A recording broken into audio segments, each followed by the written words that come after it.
Good afternoon, guests, devotees, seniors and juniors. I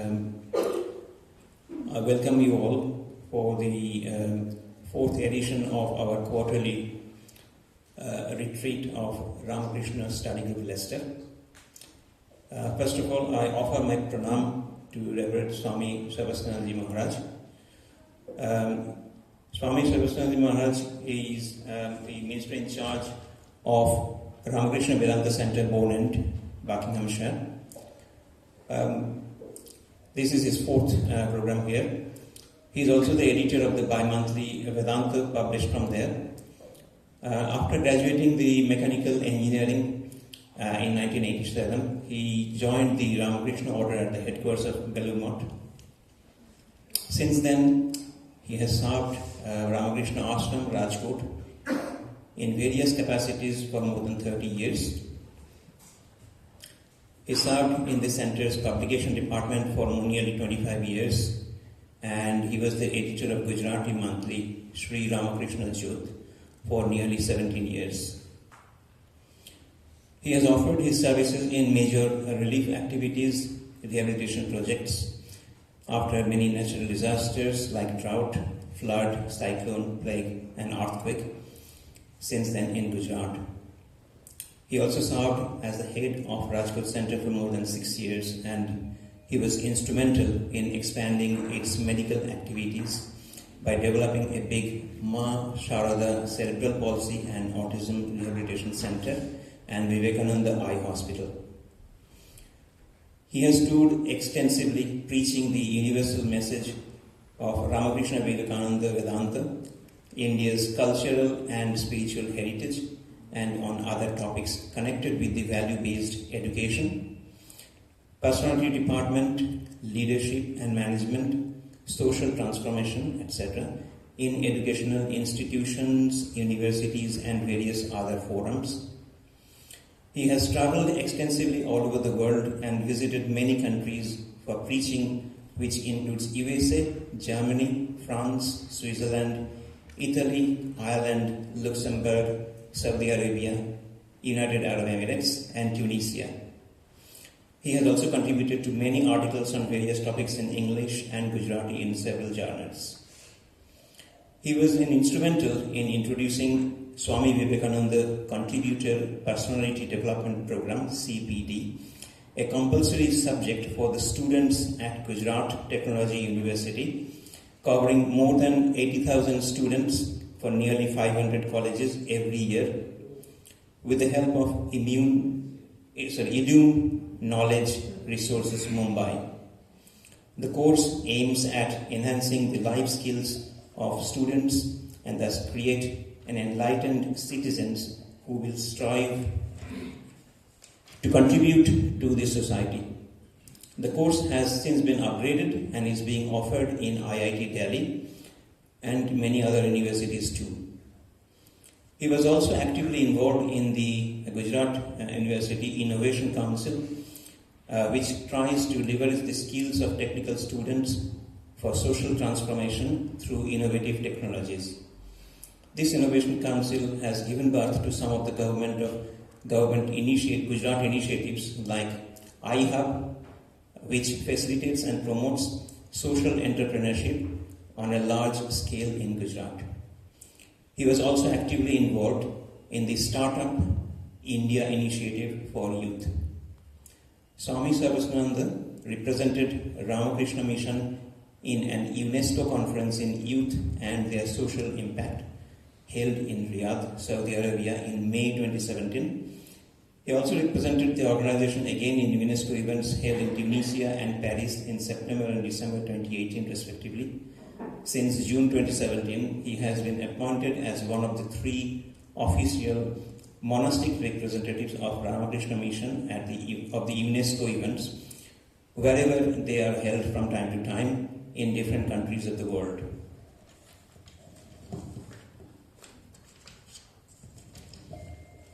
So we are actually privileged to have Revered Swami Sarvasthananda Maharaj among us, as he agreed to offer his valuable time for us, to offer another one of his very informative and thought-evoking speech which only enlightens us, as we have already knew from before. Today's topic is on the Mother, a divine force.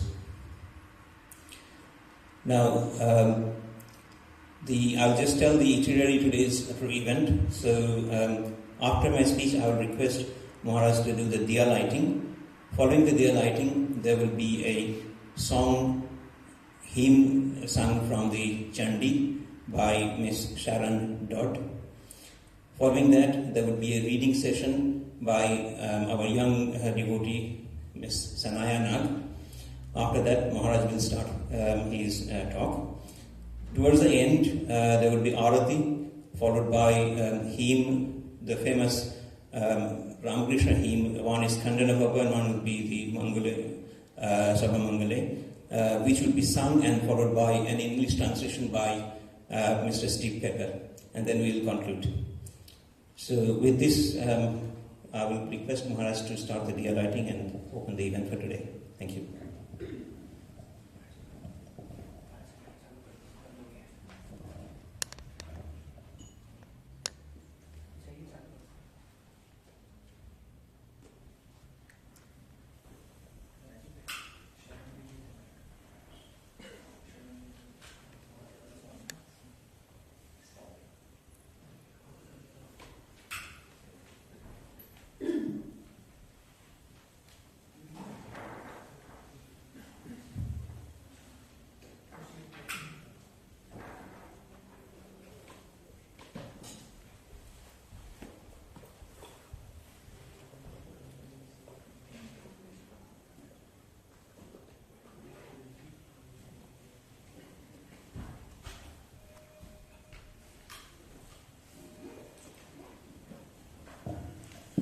Just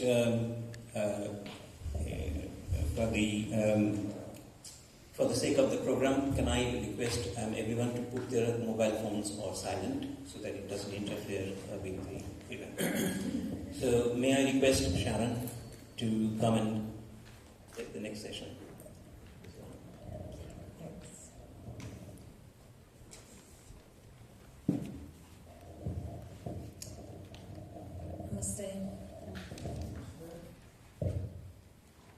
Yadi Bhaktavabhuddheshu Buddhi Rupena Samsita Namastasye Namastasye Namastasye Namaha Yadi Sarvabhuddheshu Shakti Rupena Samsita Namastasye, Namastasye, Namastasye, Namo Namaha Ya Devi Sarvabhuddheshu Shakti Rupena Samsita Namastasye, Namastasye, Namastasye, Namo Namaha Ya Devi Sarvabhuddheshu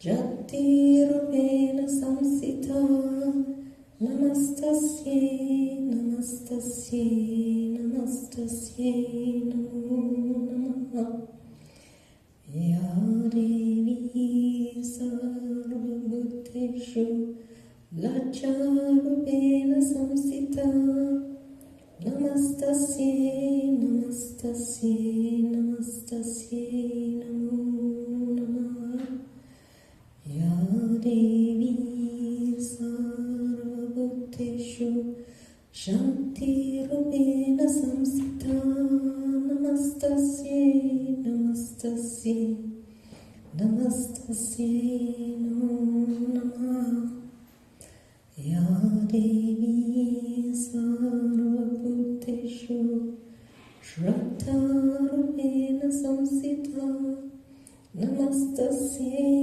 Namastasye, Namastasye, Namo Namaha Ya Devi Sarvabhuddheshu Kanti Rupena Samsita Namastasye, namastasye, namastasye, namo namaha.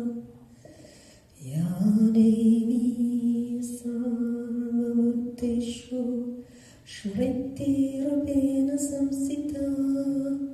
Namastasye, namastasye, namastasye, namo namaha. Ya Devi Sarvabhuteshu Dayarupena Samsita. Namastasye, namastasye, namastasye, namo namaha.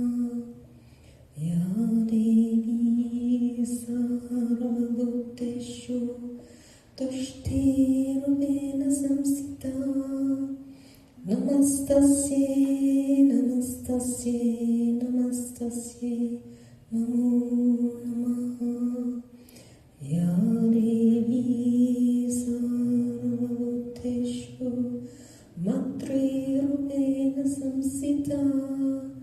Namastasye, namastasye, namastasye, namo namaha. Rima.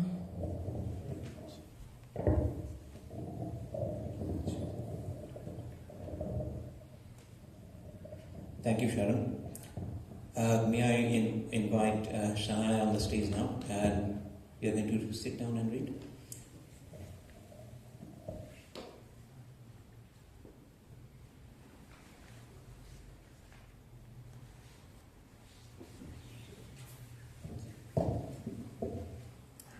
Spiritual practice.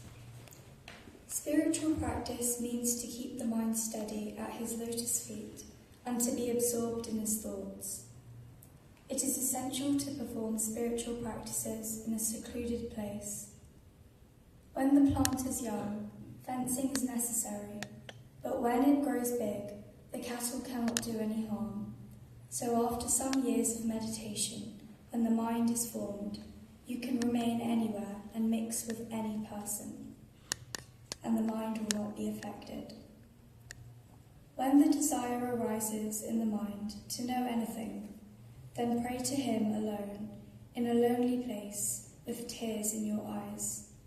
He will remove all the dirt and sorrow from your mind, and will make you understand everything. Always discriminate. Try to realise that the outside object which is attracting your mind is impermanent, and turn your attention to God.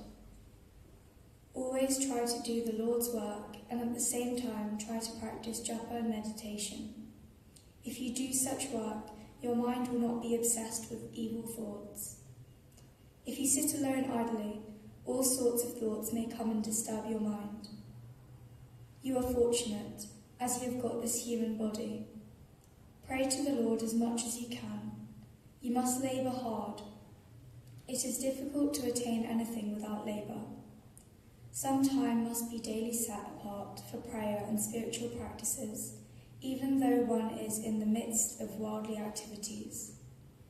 While performing japa, take the name of God with the utmost love, sincerity, and self-surrender. Before commencing your meditation daily, first think of your utter helplessness in this world, and then slowly begin the practice of sadhana as directed by your Guru. Through the spiritual disciplines, the ties of past karma are cut asunder, but the realization of God cannot be achieved without ecstatic love for him. Do you know the significance of japa and spiritual practices? By these, the power of the sense organs is subdued. My child, austerities or worship, practice all these things right now. Will these things be possible later on? Whenever you want to achieve it now. This is the right time. Don't relax practice simply because you do not get his vision. Does an angler catch a big carp every day the moment he sits with the rod? He has to wait, and many a time he is disappointed. To pray to God and meditate on him for even 2 minutes with full concentration is better than doing so for long hours without that. All perform this or that discipline because they think that it is their duty to do so. But how many seek God? No doubt you must do your duties. It keeps one's mind in a good condition. But it is also very necessary to practice japa, meditation and prayer. One must practice these disciplines at least in the morning and in the evening. Such practices is like the rudder of a boat. When one sits in the evening for prayer, one can discriminate whether one has done good or bad things in the course of the day. Then one should compare the mental state of that day with that of the previous one. Next, while performing japa, one should meditate on one's chosen ideal. In meditation, one first sees the face of one's chosen deity, but one should try to meditate on the entire body, from the feet upward. Unless you practice meditation side by side with your work, how will you know whether you are doing the desirable or the undesirable thing? The conjunction of the day and the night is the most auspicious time for calling on God. The mind remains pure at this time. Even in the midst of activities, one should at least remember God and adore Him. Gradually increase the time of meditation and prayer. The mantra purifies the body.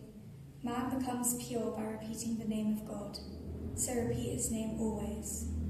If you do a good action, that will counteract your past evil actions. Past sins can be counteracted by meditation, japa and spiritual thought. The moon in the sky is covered by a cloud. The cloud has to be removed by the wind by degrees, then only can one see the moon. Does it pass all of a sudden? Similarly, with spiritual perfection, the effects of the past work are exhausted slowly. When one realizes God, He grants knowledge, and through illumination from within one knows it oneself.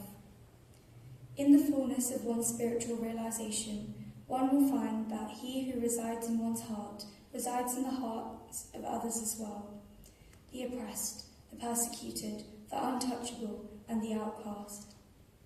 This realization makes one truly humble. God is one's very own.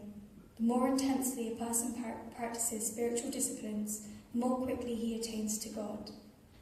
God has given us fingers that they may be blessed by repeating His name with them. The almanac makes you do a forecast of the rain, but you do not get a drop by squeezing its pages. In this Kali Yuga, one attains to God if one simply sticks to truth. The Master used to say, "He who speaks nothing but truth is lying on the lap of God."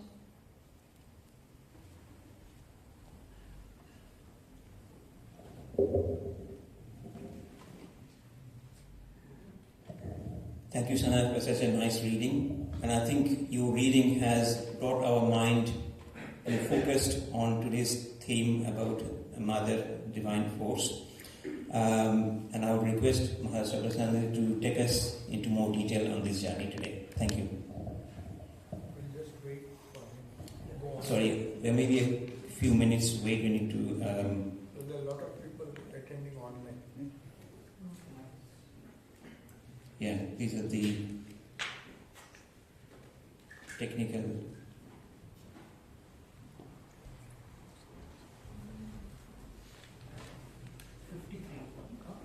53 Galaxy Z Flip 6.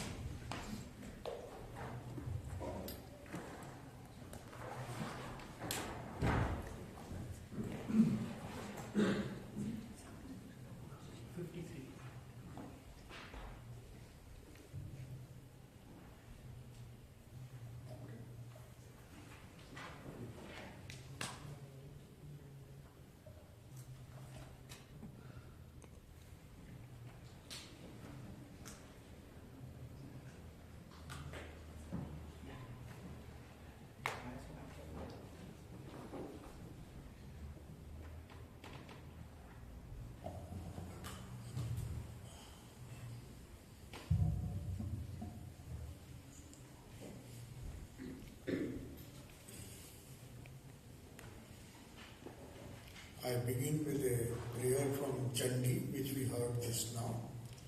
It's also known as Devi Mahatmya and Durga Saptashati. There are several names. So I will recite only one verse, which has already been recited. Ya Devi Sarva Bhuteshu Shakti Rupena Samstita Namastasyai Namastasyai Namastasyai Namo Namaha. I prostrate again and again to the Divine Mother who manifests herself as the divine power in all beings. So, welcome all of you. This is our fourth retreat here in Leicester. And I decided to speak on this particular topic, which was very dear to Swami Vivekananda, because he believed that Sri Ramakrishna incarnated in this age to establish the worship of the Divine Mother. Of course, the Divine Mother has been worshipped in India, especially in India and other countries as well, from time immemorial. But the true significance of the worship of the Divine Mother, not only as a divine power, but one who creates, preserves and destroys this universe, this created world,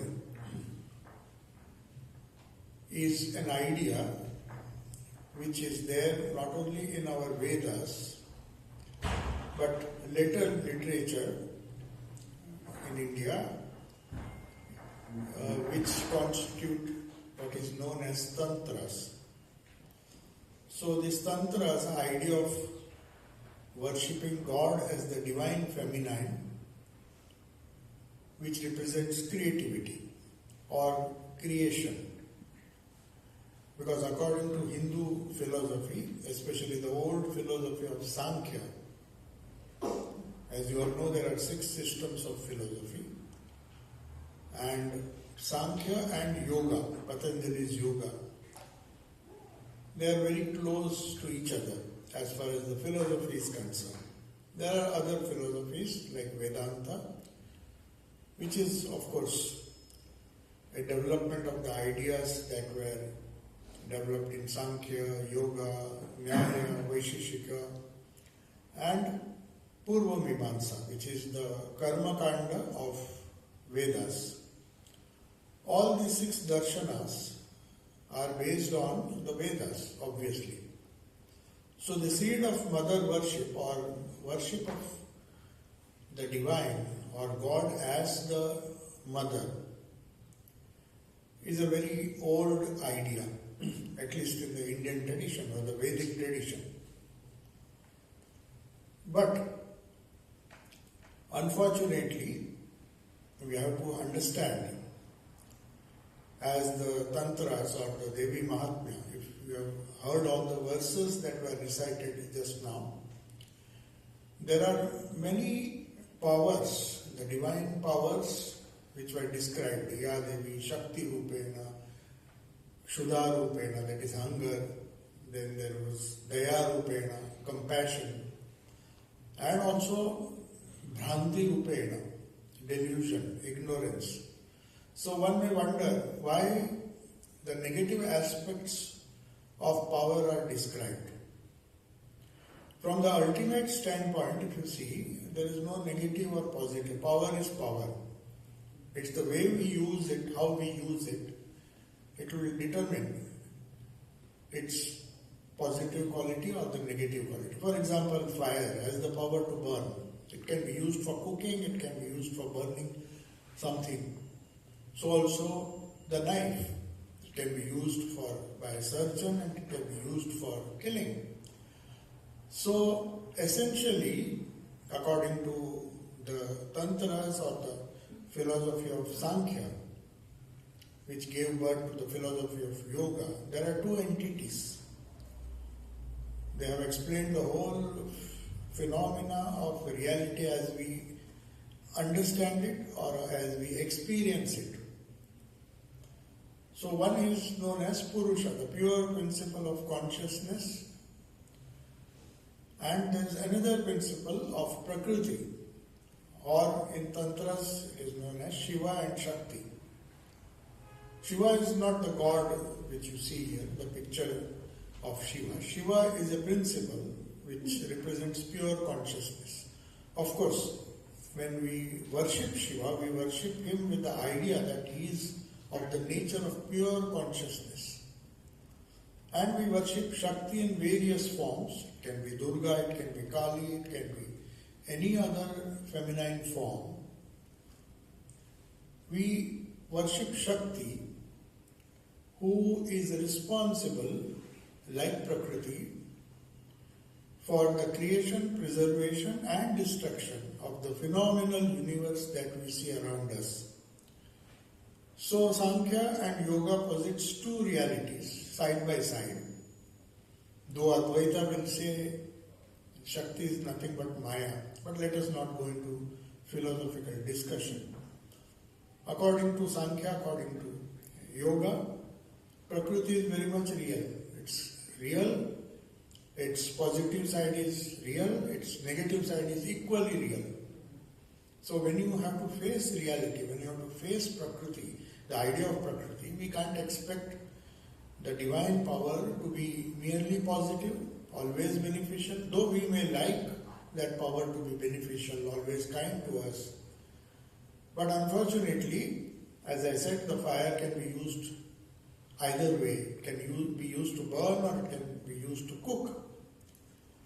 So though Purusha or Shiva, the pure consciousness, is a neutral aspect of reality, there is an aspect which is known as the divine power.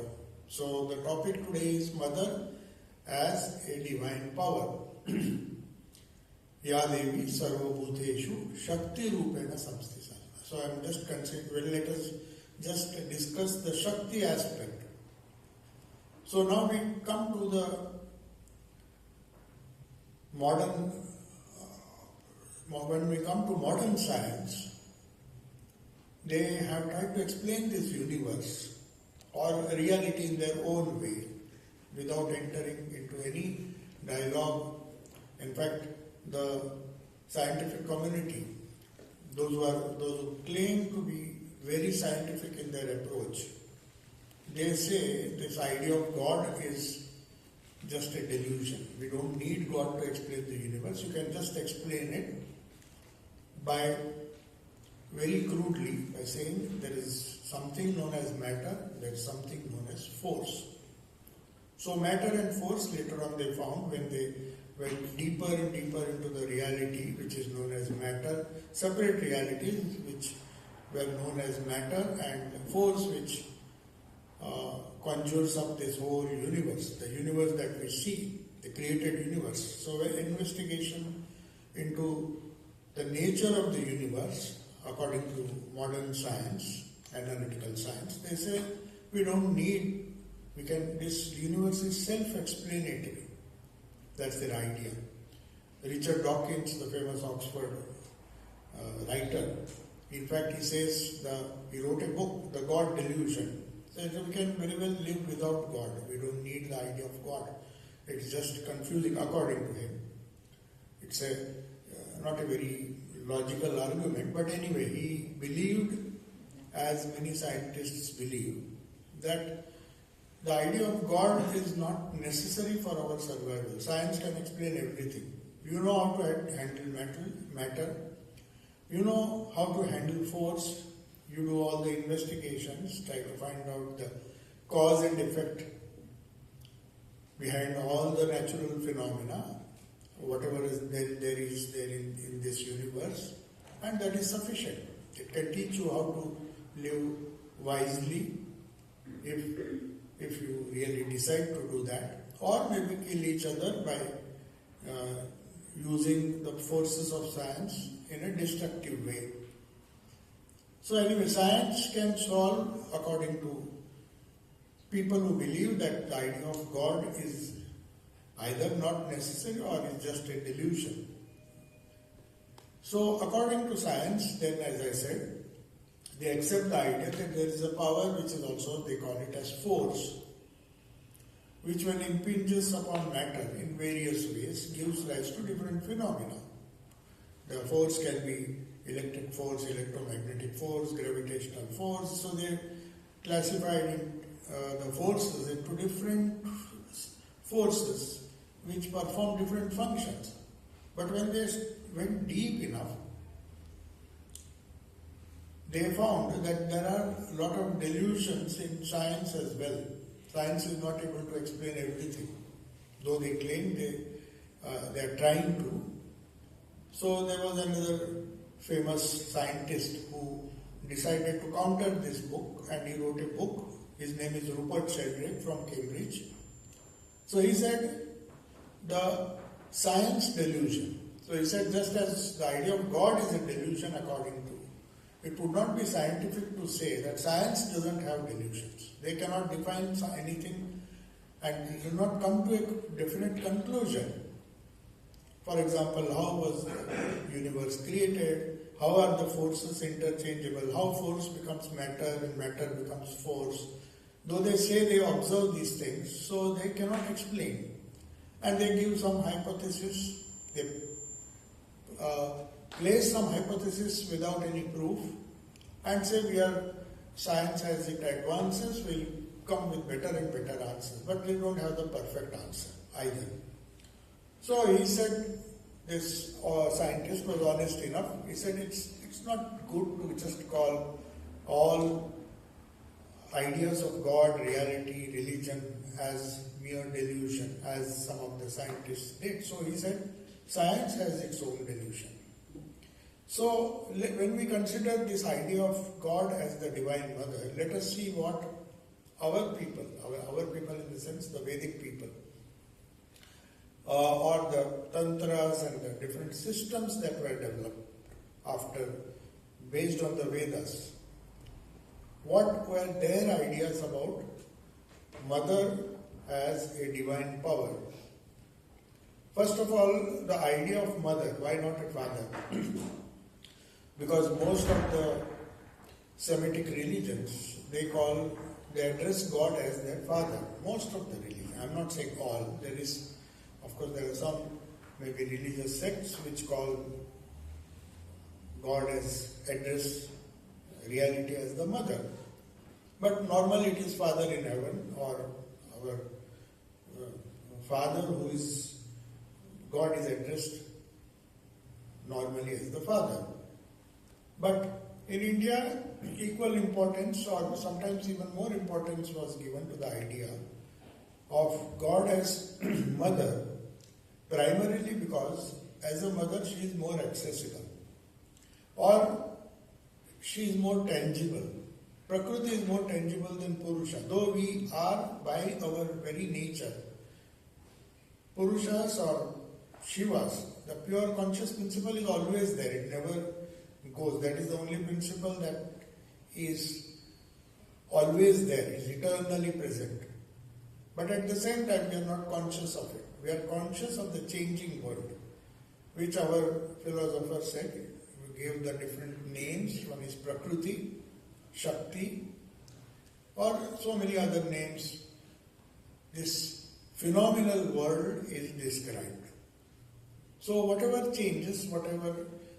changes you see in this universe, or the universe that is tangible to us, to all perceivable by us, is made of three phases, you can say.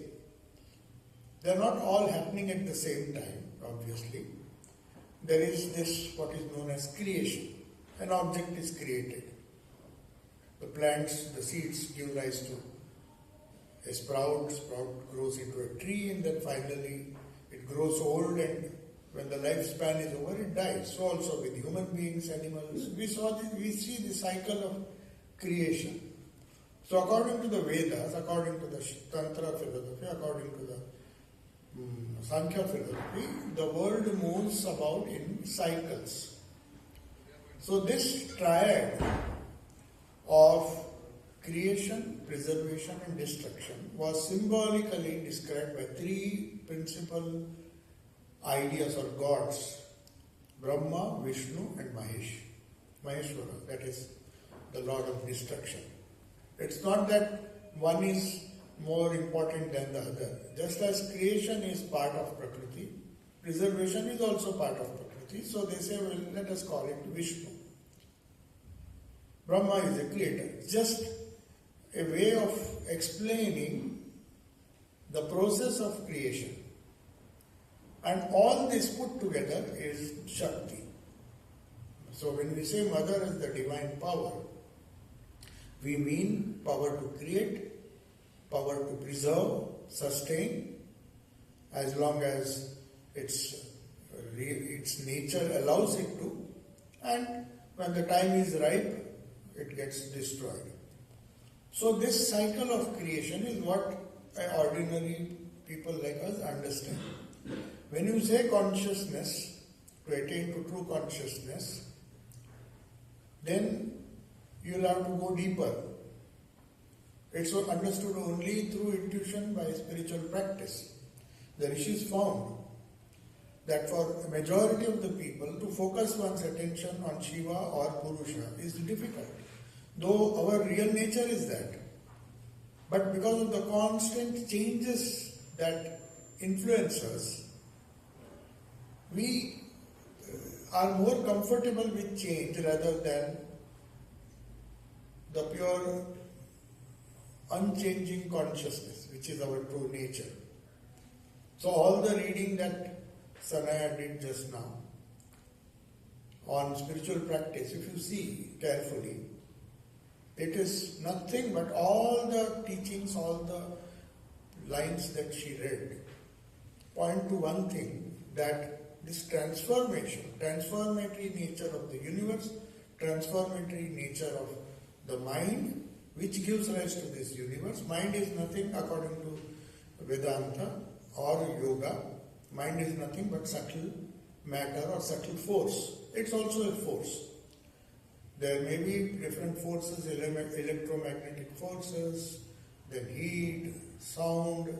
Sound is also a force. Sound can be perceived, can be heard, it can transform, sound can destroy. We have lasers, we have light. So there are different forces. Similarly, according to Vedanta, thought is also a fine force. And we cannot ignore it. In fact, it is finer. The finer a force, the more powerful it is. So, Swami Vivekananda in his Raj Yoga, explaining the Patanjali's Yoga Sutra, he says this whole universe is made of Akasha and Prana, like what the scientists would prefer to say. They would not say consciousness, though they want to understand the nature of consciousness, but they will say matter and force. That is how the universe is accepted or interpreted.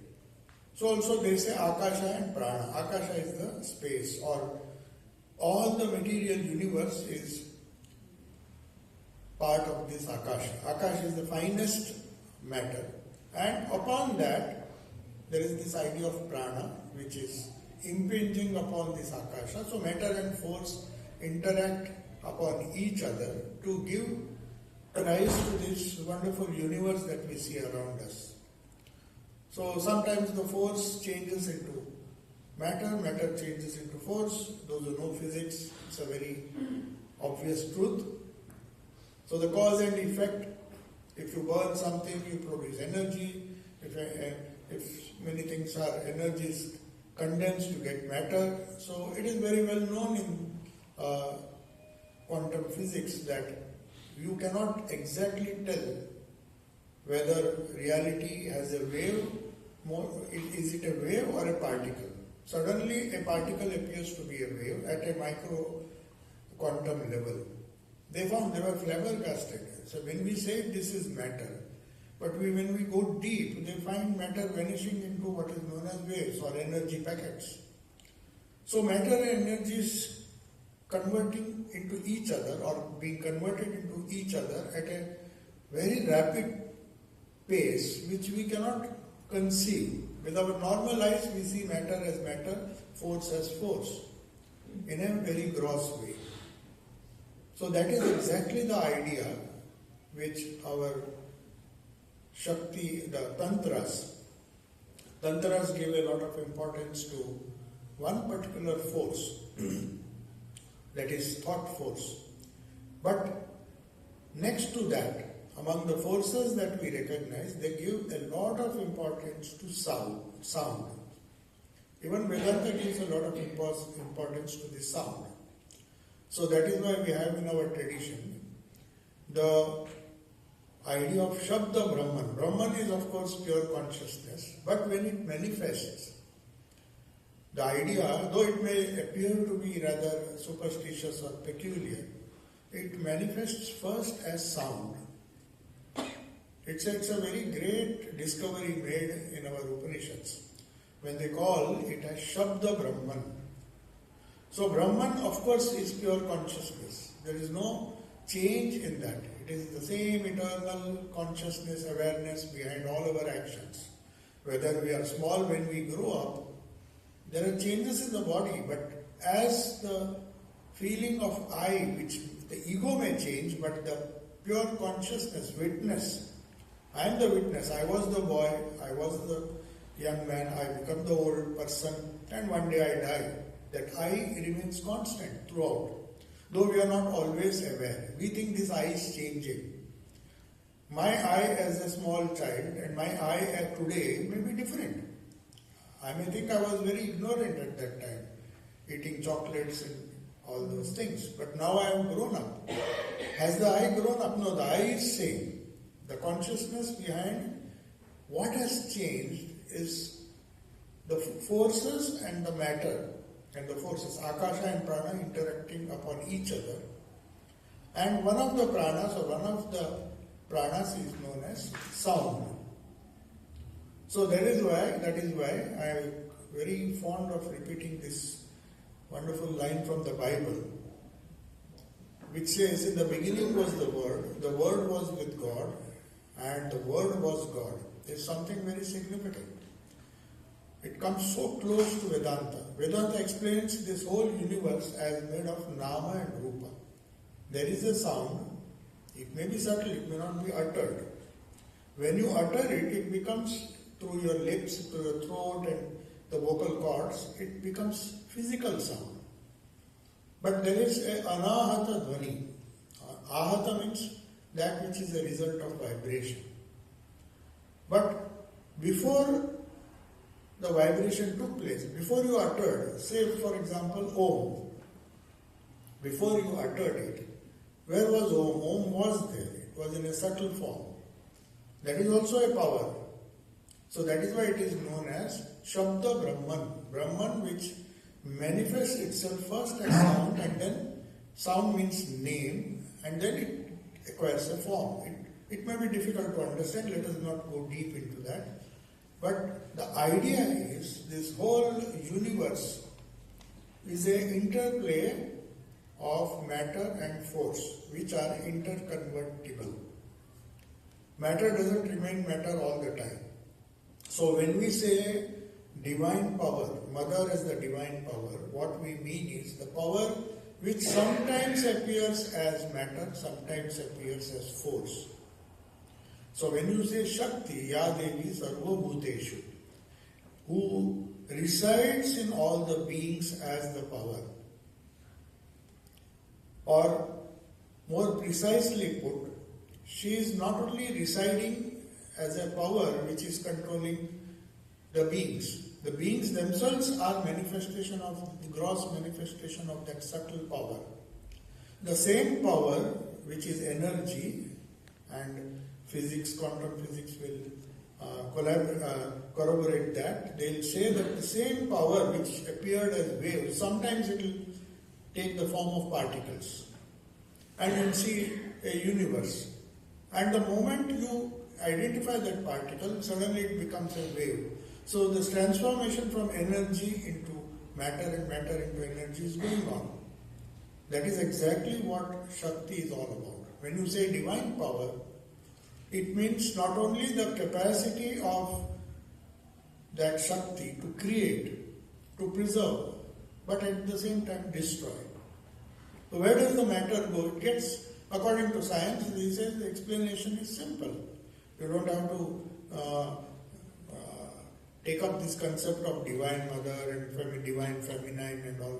Can we not just explain it? It is interconvertible. If the matter gets destroyed, if uranium gets destroyed, it converts itself into tremendous energy. Finished.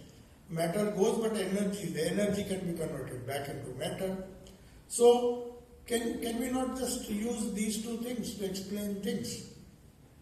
What's the need? The need is there because when we talk of reality, when we want to understand what is God, what is reality, God is just nothing, a name even for our idea, our limited idea of reality. So the ideas of gods also changes. For some people, the idea of God is somebody who sits somewhere, maybe in Vaikuntha or anywhere else, who listens to our prayers, our simple needs, because we need power, we have limited power. We can't always get what we want. No matter how many desires we have, we can't always get with our own Shakti, our own power, we can't get. So we posit a divine power somewhere. We just begin with belief, go to temples, pray, do so many rituals, all for one purpose, that I don't have enough power, O Mother, or whether you worship God as feminine or masculine, Krishna, Rama or Shakti, it doesn't matter. Sri Ramakrishna used to say, all the manifestations of God are manifestations of Shakti. It's a tremendous statement he makes. Even Rama, if he has to be born, he has to come under the purview of Shakti, because he is also born as a human being or as a divine being, but any being, and he has to sustain himself for some time, and then the body will be destroyed. So everything that is created will have a sustenance period, and then there will be destruction. So everything comes under Shakti. So in Bengali, Sri Ramakrishna says in the Gospel, Shakti Avatar. Whenever there is a manifestation of the divine as a prophet, as a avatar, as a saint, any sort of, even a tiny worm, it is a manifestation of Shakti. The very idea of creation or the creative power implies that there is this Shakti which has manifested herself as this universe. So everywhere, every verse of the hymn that was recited, this great hymn from the Chandi, we have Ya Devi Sarva Bhuteshu. In all beings, in all this created world or universe, galaxies, everywhere, wherever there is creation, in that she comes in different forms. That is the idea. She comes as compassion, Daya Rupena. She can make somebody compassionate.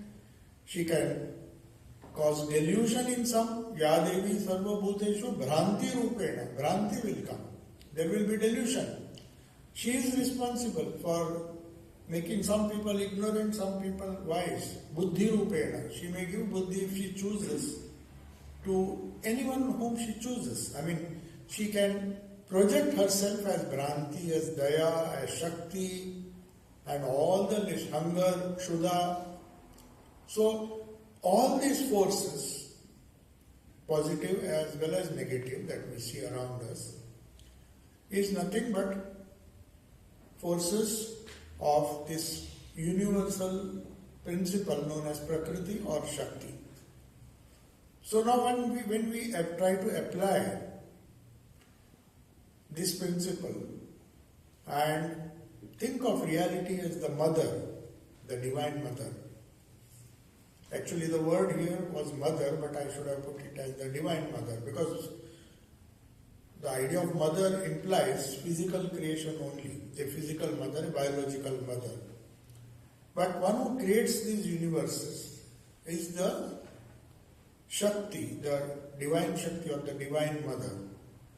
That is what Sri Ramakrishna worshipped. And why did he worship Shakti? Because he says in the Gospel several times, he says, the goal is no doubt to realize oneself as pure consciousness, as Shiva. But without Shakti's grace, you cannot reach there. Because we are under the jurisdiction of this divine power, which is known as the Divine Mother. And he says, though it is not mandatory, because Advaitins also, they do not believe in this Shakti, idea of Shakti, they will rather call it Maya. But even Shankaracharya, if you see, he composed so many songs, Saundarya Lahiri, all praises, Bhavani Ashtakam, and so many wonderful hymns on the Shakti, because he knew, as Sri Ramakrishna knew, that without the power of Shakti, as the Divine Mother, one cannot make spiritual progress. She can give us power to succeed, or she can also, use the same power in a negative way and retard our progress, create some Bhranti. So that is why Sri Ramakrishna said, it is to establish this idea of God as the Divine Mother, who can help us if we are really eager, if we are really sincere, and if we are yearning to know that reality. By her grace, everything becomes easy. That is the great idea of God as the divine power. Now, when we come to this idea of divine power, it manifests, as I said, it manifests as divine physical power, forces of creation, physical sustenance. We need all these powers. Then the energy within us, we need to rejuvenate it. When we feel weak, when we feel tired, we need some infusion of prana, which is also Shakti. We need material development, we need development of our energy levels, stooping energy levels whenever they are down. So we pray to the Mother for all sorts of powers. It's not that she comes to give only physical powers, though many people would like, because that is the most tangible thing. If you speak of wealth, for example, we have this goddess Lakshmi. 99% of the people will worship Lakshmi so that they can earn wealth, because which is a tangible object. Lakshmi is actually the goddess of fortune. But do we really ask Lakshmi for spiritual fortune? We need fortune even to do spiritual practices. But the moment you say Lakshmi, you ask a common man, why does he worship Lakshmi? It's for the coins. Maybe gold coins earlier, now maybe notes. So that is the popular idea of Lakshmi as the goddess. She is a divine power. She can grant gross power, she can give fine power, subtle power. She can give even the powers of the mind, and she can also give Shanti. Ya Devi Sarva Bhuteshu Shanti Rupena Samsita. Now it all depends on what we ask. If a child goes and asks for chocolates, you can't tell him chocolates are, it's foolish to eat chocolates and be happy. There are many better things you can eat. But he says, I like this, I just want these chocolates. So mother is impartial. Just as she has so many children, small, big, grown up. So according to the needs of the child, Sri Ramakrishna used to tell he had a wonderful way of expressing all these things. If you read the Gospel, all our intricate ideas of philosophy are solved. He says the mother knows what suits the child's stomach. If it is an infant, it won't give him solid food. It will give some soft food. But as the child grows up, she knows that this child has grown up, it can digest better things. So I can give better food items. So whatever suits one, the mother, divine mother, so kindly gives everything that the child wishes. So for spiritual aspirants, it becomes imperative. That is why you see these graded prayers. You pray for so many things. In this Chandi, you are worshipping Devi as manifesting different powers. Some are good, some are higher powers, like Shanti Rupena. The idea of Shakti may appear to many people because they want Shakti, they want to do something. So to do something you need Shakti. They said, we'll bother about Shanti later on. When we acquire something, when we get Shakti, and when there is this accumulation of power, then there is a lot of turbulence. Then the person thinks, foolishly I asked for all these things, all these headaches, so now I want Shanti. So the mother won't tell you, you just aspire for Shanti. She comes as Shakti also. She comes as Bhranti also. Because right now I am happy with the status quo, whatever I have, let me just preserve it. I want wealth, I want all these things. But when I am restless, when all these things do not give me the necessary peace, or maybe at a very advanced stage I find that all these things which I yearn for, which I have accumulated, perhaps they will not go with me when I die. At that time, then the prayer changes. He said, with all this wealth, somehow you have taken away my peace. So then we say, oh ya Devi Sarva Bhuteshu Shanti Rupena Samsthita. So you come to me as peace. Now I have enough. Lot of turbulence in my head, in my surroundings, everywhere I see turbulence because of all the things which I mistakenly asked you. No matter how compassionate you were and gave me all those things, now you have made me realize that what I need is peace. Can you give me that? Yes. Mother is there. So she takes us through all these steps. In Patanjali's Yoga Sutras, Patanjali has given a wonderful Patanjali's commentator, Vyasa. He wrote the commentary to the Sutras. So the role of Prakriti. Why does she do all this, make us go through Bhranti, goes to this Shakti Rupena, this, Shuddha, so many things, so many powers are there. Which one should I aspire for? So very nicely, Vyasa, commenting upon Patanjali's Yoga Sutras, he says the mother is like he gives an example. Say mother wants to take a child to see the Mela. Mela is in India, if you see, it's so much of chaos. I mean, it's good to go there because the child is curious to know many things, and there are so many wonderful variety of items, toys, this, that. So Mela is something which is very desirable, especially for young children. But Patanjali gives this example, or rather Vyasa gives this example. You know how mother is, how Prakriti is. Why does Prakriti make us go through all this struggle? So he says, the commentator says, like a mother whose child is crying, he wants to go to the Mela, he wants to go to the fair and enjoy himself. So I said, okay, I'll take you to the fair. And he sees this thing, he wants to see that, he wants to see other things. And wherever the child says, obviously the mother has to take him through all that stuff. So Prakriti is like that. It's a wonderful example. And then when the child is tired, when he says, let us go home, I'm hungry, or I just want rest, my legs are hurting. So it is she who takes him back. That is exactly the role of Prakriti. She says, we are something one with the Purusha. In yoga, they say Purusha is the only unchanging reality, full of peace, bliss. In Vedanta, they will say Satchidananda. Sat, Chit and Ananda, pure consciousness, pure bliss. Because there is no change, no creation, no sustenance, no destruction. So whenever something is created, you are always anxious.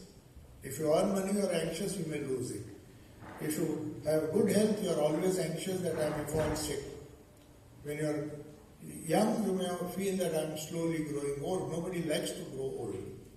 So that anxiety, that worry is something which is the very nature of Prakriti. Because she is of the nature of change.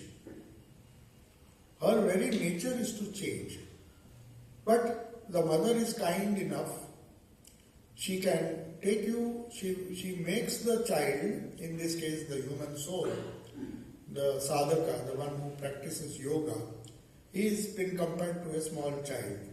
So Prakriti is like a mother who takes the child to all these experiences. Because if you say you finish your mela, will stop midway, he'll cry. He'll say, no, I want to see everything.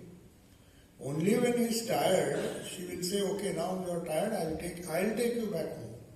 And he will cry, maybe she has to carry that child. But she will take him home. So exactly the role of Prakriti is like that. Prakriti is neutral. If the child at an earlier stage, if she had said that I am already tired, you take me back home, she would have taken him. But if he says, I want to play, she said, then play. Play or see whatever, enjoy whatever you want till you are tired. So the idea of Prakriti, the changing Prakriti, the divine power, it works both ways. It can delude you, can cause Bhranti in you, but it can also give you Shanti. When you feel the need for that, it won't force. The force or the mother, divine mother, she won't force. She won't force because it is her own creation and she enjoys the play. Most of these wonderful Bengali songs, if you see, so many, before Sri Ramakrishna was incarnated, if you find the Kamala Kanta, so many series of Shakti worshippers were there. If you read some of these wonderful poems or songs, they are not just songs, they are their experiences, what they saw when they worshipped the Divine Mother. So they see Mother both, the one who is punishing the child, and when the child cries, the same mother takes that child on the lap. So they have used all their imagination to explain the discrepancy you see in this universe. We try to think this is good and we follow it, and when we find it to be not so good as we expected, then we turn to something else. And everywhere, Mother is always there, providing us necessary power to follow our wish, to follow our desire. And ultimately, when you feel the desires are just creating havoc in your life, you say, now I have no desire now except to go back to my source. Then she is the one who takes you. So she is the one who can, so that's why it becomes very important, according to Sri Ramakrishna, that worshipping God as the Divine Mother, as the divine power, no doubt. But that divine power, if you worship her as the divine power with the qualities of a mother, because the mother, as Shankaracharya famously says, he was an Advaiti and he didn't believe in Shakti and all those things. But still he wrote that wonderful stanza where it says, there can be a bad son or a bad daughter, but there cannot be a bad mother. Mother is always good. She ultimately wishes good of the child. But the fact that the child does not listen, she is okay, temporarily you pass through all these experiences. She helps him in that, helps the child in that also. It's not that she will say, this is the best for you, so you should not try. She will just, she is totally neutral. Prakriti, that way, as it is explained in the Sankhya, she is a very neutral force. She is Shakti, no doubt, but very neutral. So the way our buddhi, that buddhi also is given by that Shakti, which is the result, which makes us practice spirituality. So when we do our spiritual practices, we normally ask, as the famous, even Gayatri Mantra, it's also a feminine deity. Gayatri is also feminine. So we must pray to that divine power, Gayatri, which is the source of the power behind the sun. Sun by sun doesn't mean the physical sun, but the light of knowledge. I pray, Bhuvasvaha Tatsavitur Varenyam Bhargo Devasya Dhimahi Dhyo Yona Prachodayat. Please, I meditate on that supreme Shakti known as Gayatri or Savitri. I worship her so that she enlightens my buddhi. That is the highest prayer. So that's why Yadevi Sarva Bhuteshu Buddhi Rupena Samstita. So when we begin our spiritual journey, we begin by worshipping her as buddhi. When we start our spiritual journey, we may worship her as Shakti, we may worship her as Kshuda and all the other Bhranti. We may worship in various ways. She will fulfill our wishes, no doubt. But when we pray to her as Buddhi Rupena Samstita or as in the Gayatri, so all the mantras, all the prayers are focused on only one principle, that is, let my buddhi or the spiritual wisdom or the awareness be my Chaitanya, or as Sri Ramakrishna used to say, Tomader Chaitanya ho, let your consciousness be awakened. So, great avatars like Sri Ramakrishna will say, that is the highest blessing I can give you, because Mother can give that, and if you pray to the Mother, she will definitely grant you that. So that is why when they all asked for His grace, He said, what more can I grant you? I can only wish that may your consciousness be awakened. May the Mother manifest in your heart as Buddhi, Ya Devi Sarva Bhuteshu, because she is capable of manifesting herself as Buddhi. That is the essential of all spiritual practices.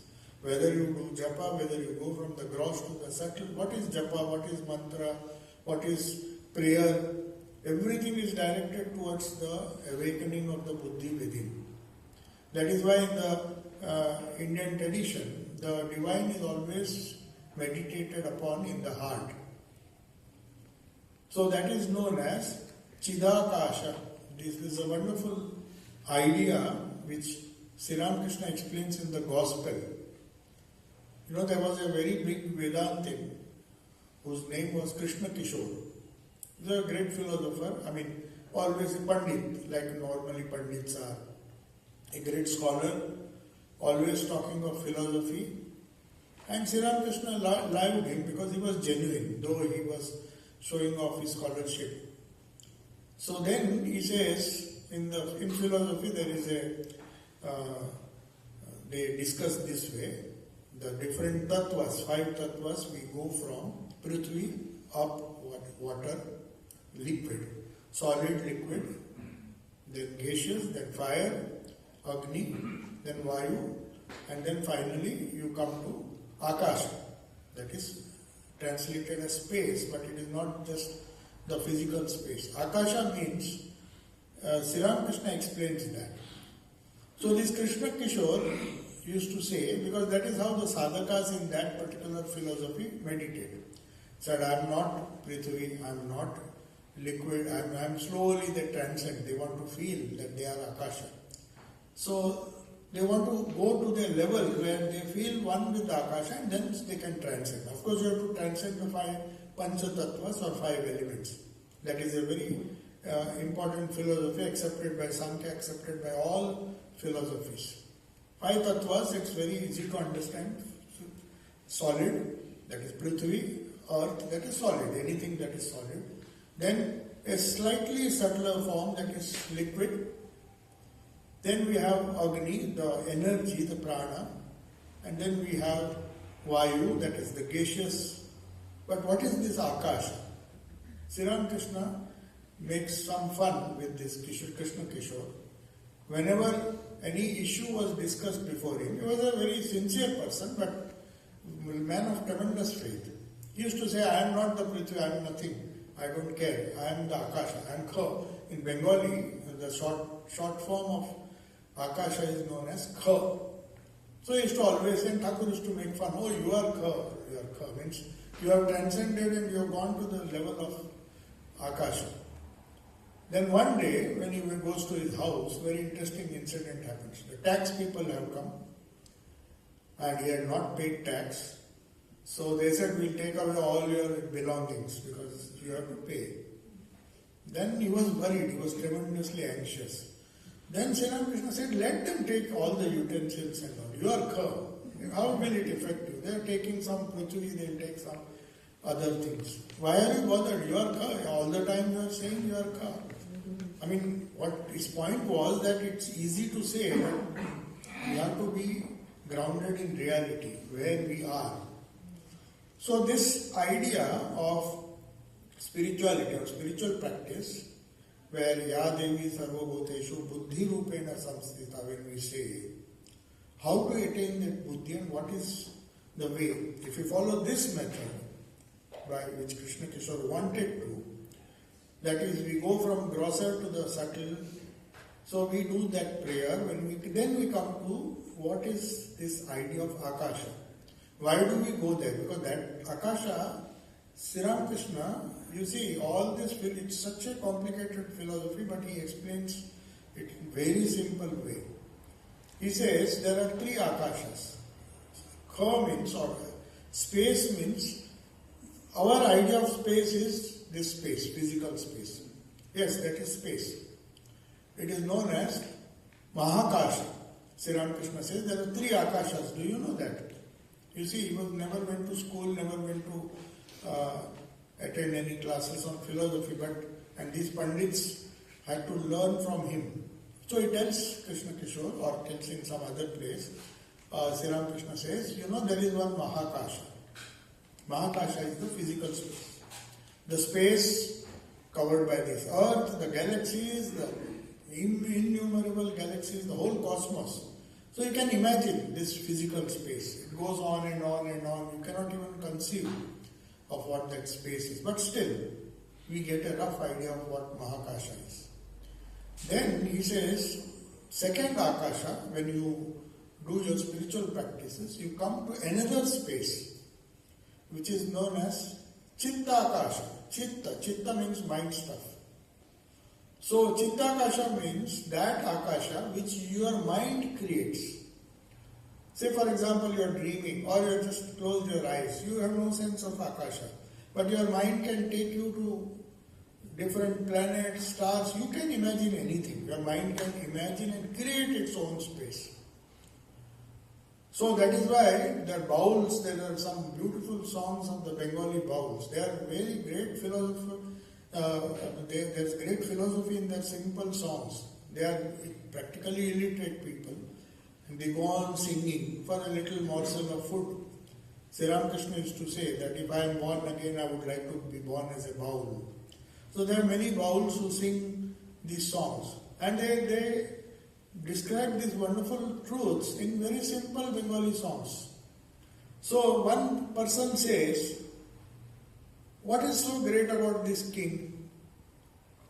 This king is creating a palace, he is employing so many people, he has to work so hard.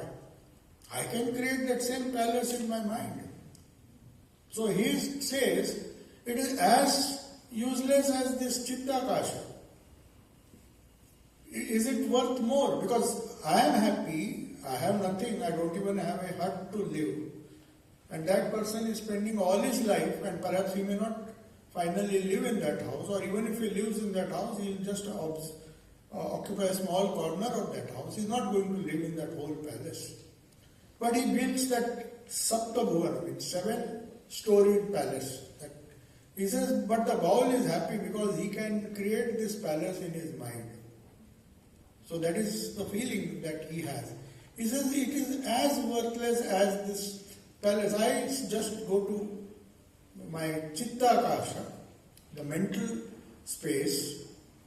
That's why we say when there is too much of pressure on some person, they say, please give me some mental space. Don't just impinge upon me, your thoughts, your ideas. Just allow me. We run away, You said, give me some space. It's not just physical space. What the person wants is, he wants the mind to be free. So that is mental space. So that mental space creates another universe, which is as important, if not more important, than this physical space. So we may have properties, we may have all these wonderful Mahakasha, we live in that, we dwell in that, we take so much joy that we have a bigger house, bigger palaces, and so many things. No doubt, that is Akasha. You are growing in that Akasha. But when in Mahakasha, as these bowls point out to you, you can create a bigger house if necessary. And be happy, because ultimately if happiness is what is the happiness or bliss is the goal, then you might as well create a mental space and be happy in that.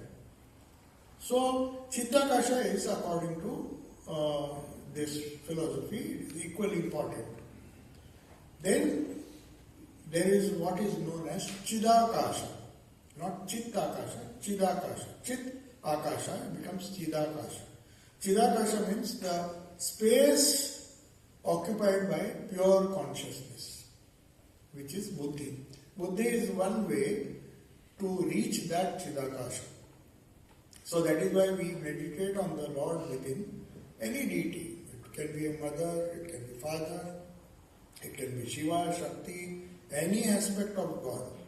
All aspects of God are nothing but pure Satchidananda, who has come and occupied this Mahakasha. Mahakasha is Shiva, Mahakasha is Krishna, Mahakasha is Rama, or different gods, Buddha, Christ, you can take anyone. But you have to know for certain that the God that you are meditating upon is not in Mahakasha. He may have a form. You enter that form. Form is a doorway through which you leave the house and go into the vast open space. So he is a door. No doubt we need a door or a window to go out. So the Mahakasha gives rise, when you deepen your spiritual practice, it becomes Chittakasha. Then you create a mental image. That's why they say, once you are initiated with a mantra, which is sound, which sound of course pervades the Mahakasha, but then you are supposed to graduate from that Mahakasha to the Chittakasha. So you do mental repetition. So you create the form in your mind, you repeat the name in your mind, which is obviously infinitely powerful than the Mahakasha. Mahakasha imposes many limitations. In fact, it is affected by other vibrations. Of course, Chittakasha is also affected by other vibrations. If you have too many disturbing people with disturbing minds and thoughts around you, you can't meditate. You can try it. Why do people go to holy places, shrines, quiet places, even going to a natural place where there is nobody, only plants, animals, and plants and other things? You go to the forest because your vibrations are not, your space is not restricted. Your Chittakasha, though it is still full of old thoughts, memories, anxieties, worries which you are carrying wherever you go, but still, at least the external forces, thoughts are not impinging. It can be felt. If you see 5 people with different, very disturbed people sitting, I can challenge you cannot meditate. If you sit in there, but the converse is also true. If for example, there are people with wonderful meditative state of mind, even the most disturbed mind, if he sits in our center, I was told by one of our old Swamis that they practice what is called as Christian Science, the Unitarians who occupied the building before us. So their method was simple. I don't know how effective it was. If they were sincere, they would have been effective because it uses the same principle. Their only service that they didn't do verbal counseling. Anybody with a disturbed ailment, physical, mental, any kind of ailment, who was a member of that group, they called it Christian Science. The Unitarians practice that. He would be made to sit in the center, and all the practitioners, of course advanced practitioners, who were also members and who obviously, whose minds were in a very peaceful state, If they were disturbed, perhaps they would not come there. They would sit around that person and send their prayers. It worked miracles, otherwise they would not have done it. It might have worked miracles, we do not know, depending on who the people were. So they firmly believed that just sending positive vibrations would cure that member who was unfortunate to have some ailment, physical or mental, and thus cure him. So it does happen. So when we are in Chittakasha, just as we are in Mahakasha, the physical voice, the noise, the sounds, all the disturbances, it doesn't allow us to meditate. But that is just at the physical level. But even if everything is quiet, if the Chittakasha is full of noise, due to past memories, past words, past actions, we are carrying that. You remember, in a subtle form they are just bubbling up. So even in a very quiet place, they will not allow us to get peace. Have that kind of peace. But when we go to Chidakasha, as I said, the goal is to go, and for all the three, to go from Mahakasha to Chittakasha and Chittakasha to Chidakasha. It's the grace of the mother, because she is capable of giving you whatever you need in the Mahakasha, which is very easy for her. If you ask for mental peace, maybe it's a bit difficult. Chittakasha, she can calm down your mind. So give some kind of semblance of peace.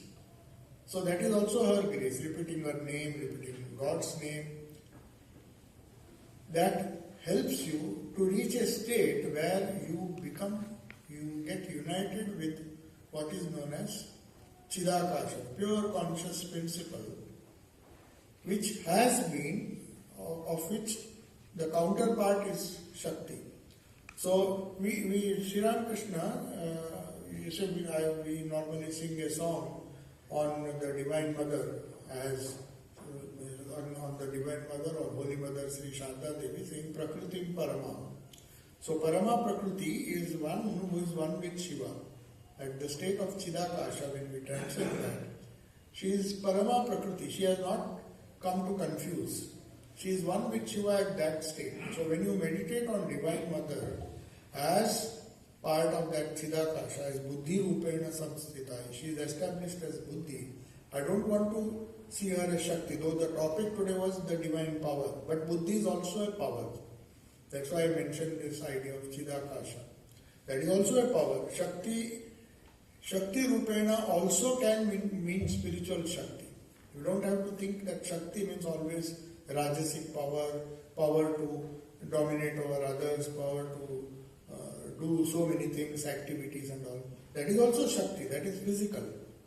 But as we move from Mahakasha to Chittakasha and Chittakasha to Chidakasha, Sri Ramakrishna says that is the real goal. When you go from gross to subtle, and what will help you in this, it's not just the Divine Mother's grace, but Divine Mother's grace comes in the form of mantra, especially the sound. So sound has also three aspects. The science of mantra, if you see, mantra, there is Vaikari, the external form of that sound or mantra, which has its jurisdiction is Mahakasha. It can do many things for you in the Mahakasha, but not beyond that. So that is why they say, because you are on a spiritual path, you don't need, assuming that you don't need anything in the Mahakasha, which you have earned or acquired by your own strength, by your own prana, own Shakti. You have had enough. If you feel that, and you want really to graduate to the next level, then we repeat the mantra, do sadhana, or repeat the prayer, like Gayatri. The meaning is the same. You awaken the buddhi within us so that we can find our true space, that is Chidakasha. That is the sum and substance of everything that we see around us. So the solution always to all our problems, Mother does solve. She solves problems at a Mahakasha level, fine, but that is temporary. She can solve give you some kind of mental peace at the Chittakasha level. But her real goal is to take you back home after the Mela is over. So, this mother as a divine power in the three aspects, as I mentioned here, gross, sthula, sukshma, subtle, and causal or the Chidakasha, where everything is manifest, or you are on the doorway to that ultimate realization of the pure consciousness which you really are. So that is the real purpose of worship of the Divine Mother. So, but as I said, the Chandi is not meant for only spiritual aspirants. It's meant for people who have desires, who have certain things, and Mother is equally compassionate towards the child who is asking for toys, or the child if he is grown up. So she can supply the needs of all. What we want from Mother, that we alone have to decide, or rather she has to decide by giving us the right understanding or buddhi. That is the idea. So I'll conclude. If there are questions, I can ask.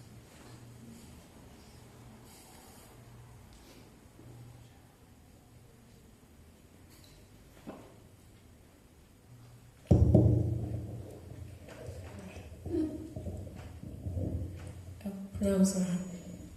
You mentioned the Anahata Dvani and also Shabda Brahman. Are they interchangeable, those terms? Are they the same thing? Shabda Brahman and Anahata Dvani. Anahata Dvani. Are they the same thing? No, Anahata Dvani is at the individual level, which you hear in the heart of your hearts. Anahata Dvani.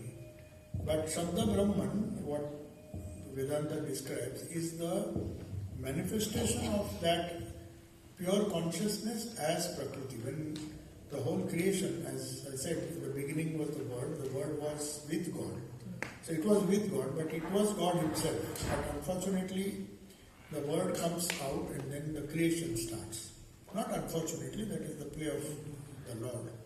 And the idea is you have to go to that holding on to the Shabda Brahman. Shabda Brahman is Om. Om is the Shabda Brahman. It's not the same as...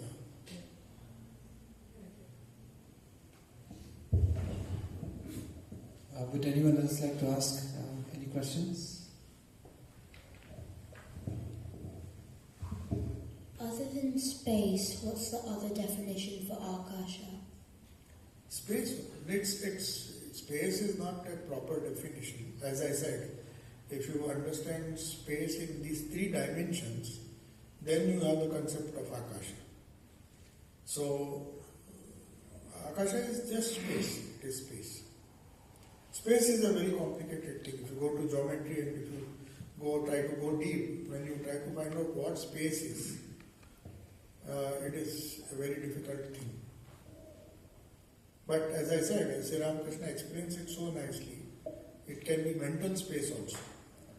We normally think space means the space that maybe say like vacuum, where you find solids, liquids, everything encompassed within that space. No, that is a very, very, very limited idea of space. That is known as Mahakasha. It is Akasha, but it is Mahakasha.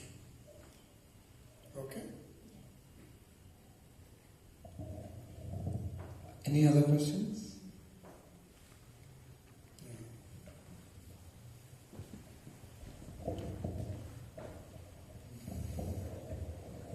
Can I speak in Gujarati? Yes. Physical બોડીમાં આપણે રહીએ આપણી અંદર ખરાબ વિચારો ને બધું આવતું હોય તો how can we know physically કોઈ મંત્ર એવું કંઈ જપ છે કે આપણે ઓળખી શકીએ કે પરમાત્મા આપણી અંદર છે? બધા જપનો એક જ purpose. I'll answer in English, it's okay? Yes. I'll translate the question. So his question is, when we are in the physical body, is there any mantra or anything which can remind us or take us to the consciousness, isn't it? Yeah. So all mantras are meant for that. But as I said, people use mantras for different purposes. If you shout it loudly, and you want some benefits in the Mahakasha, that is the physical space, you will get that. It's not that you won't get it. There are many of the yagnas, ahutis we do. We just want some benefit physically, and if you are happy with that, mantras are there for that also. It's mantras are of various kinds. But all the mantras, if they are real mantras or which take you to higher spiritual reality, it has the power to awaken that consciousness, open that Chidakasha, and make you intuitively understand what that Chidakasha is. So first what the mantra will do is, when you repeat it mentally, it will take you to your Chittakasha. So you start living, when you start doing the mantra, you will start living in the Chittakasha, from the Chidakasha. For the time being you will forget everything. You are supposed to when you are doing japa. People can think of Mahakasha when they are doing japa. That means they are not focused. But if they are really focused, they have to deal only with their thoughts. That is the second stage, where the mantra, whichever mantra you utter, is supposed to quieten the thoughts. Yoga, chitta vritti nirodha. Chitta's waves, it will calm down. That is why we have to repeat. Once you repeat again and again and again, at a certain stage the mind Chittakasha becomes calm. Then that same mantra, they call it mantra jagrut thai gyu. They say all mantras are not jagrut, or all mantras are not awakened. So you have to awaken that mantra. Just repeating does not ensure that your mantra has been awakened. So they, if you see all the great mantra yogis or those who have done japa sadhana, Holy Mother also says that the mantra has to be awakened. That means what we are doing is in Mahakasha, if you are chanting it loudly, like Gayatri mantra, we go on doing our whole life, we may go on doing it. But it will remain in the Mahakasha. Its benefits will be felt only in the Mahakasha. But if you go to the Chittakasha, the mantra, if it is repeated in a subtle way, it opens a higher layer. But it still needs to go deeper. When it is awakened, when you repeat it, then your Chidakasha will be open. The pure consciousness, je Chaitanya che andar, e tyare jagrut thase. E pehla nahi. So it means we have to jump more with a good feeling. Not only more.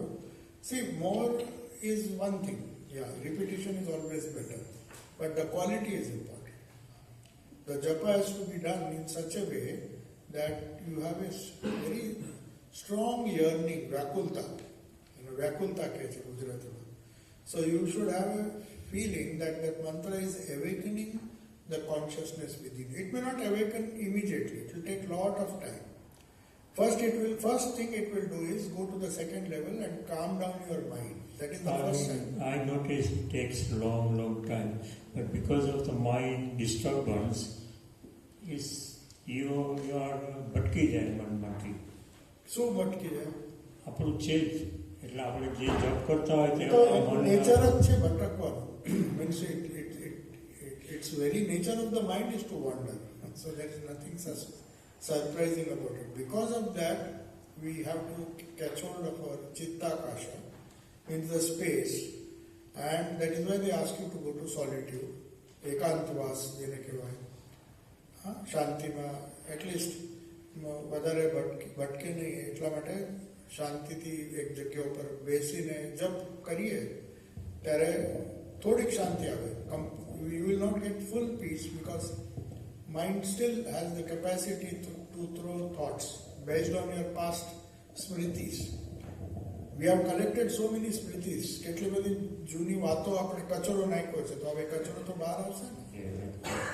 If you had been careful, but no person is careful. We don't even know only આ જન્મનો નહીં, last લાઈફનો stock પણ હશે. So it takes time. I understand that, yeah. So it will come, but you don't have to worry. It is not for one mind, it is for all minds. All minds are of the same nature. Yeah, thank you. Hi, Swami. Yes. How can we be in the Mahakasha or Chitta-Akasha world and being a true Karma Yogi, attain the Chidananda or Chitta-Akasha state? It's a good question.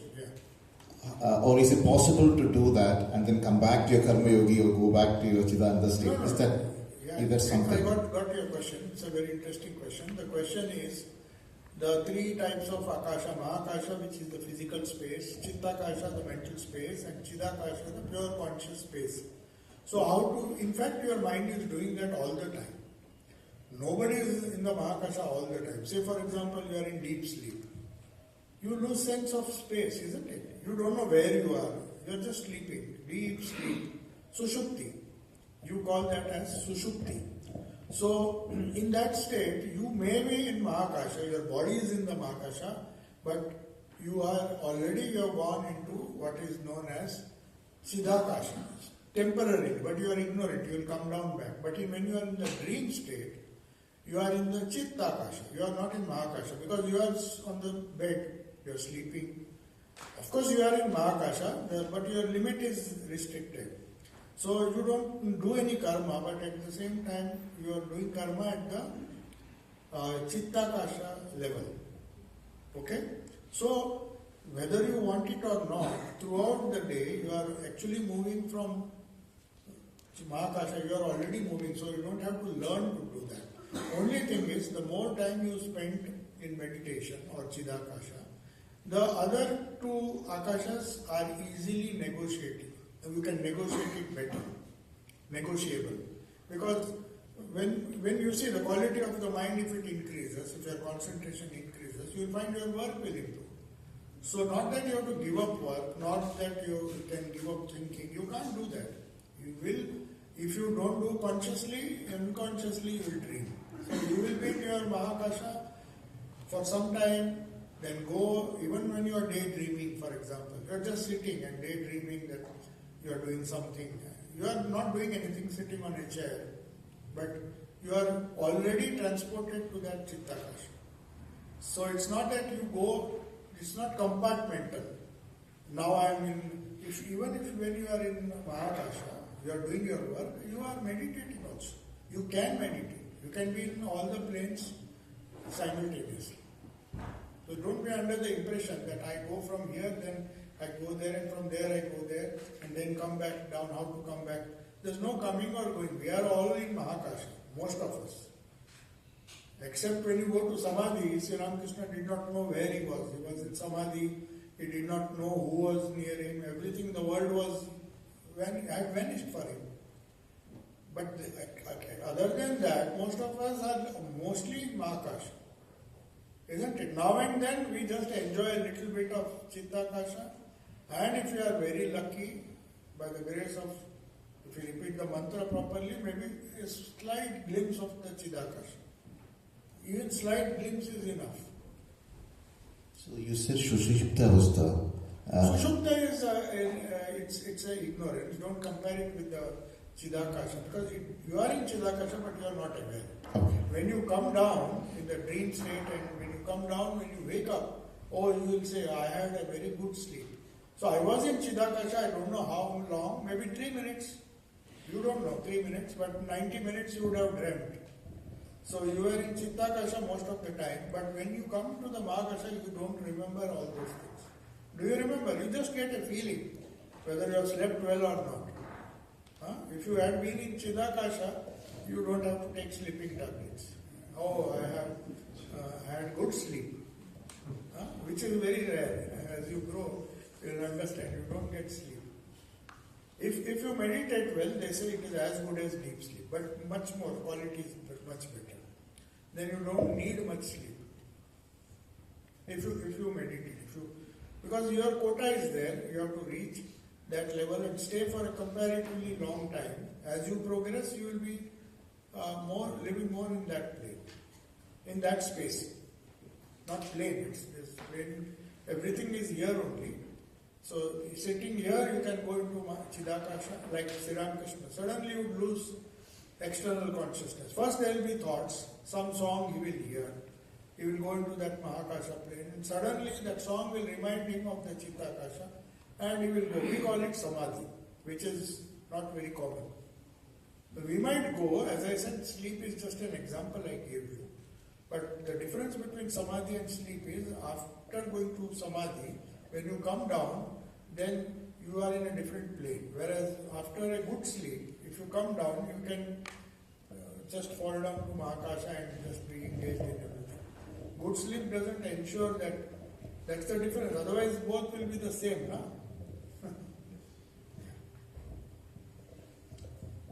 Would anyone else like to ask any questions?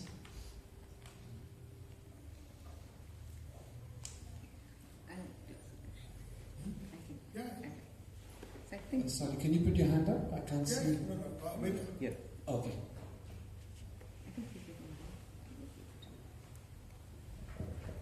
My hand is too small for you to see. That's only I was just thinking about when we were told to do japa, and we were told not to say it loudly, and not to say it loudly as in sound-wise, and the best one is always doing it mentally. Yes? Could you just explain to us why? Yeah, as I told you, each subsequent level, the goal is to go from Mahakasha, where sound plays an important role.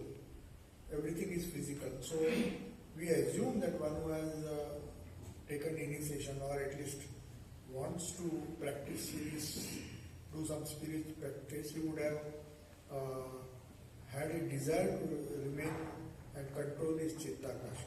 So that is why they say you are not a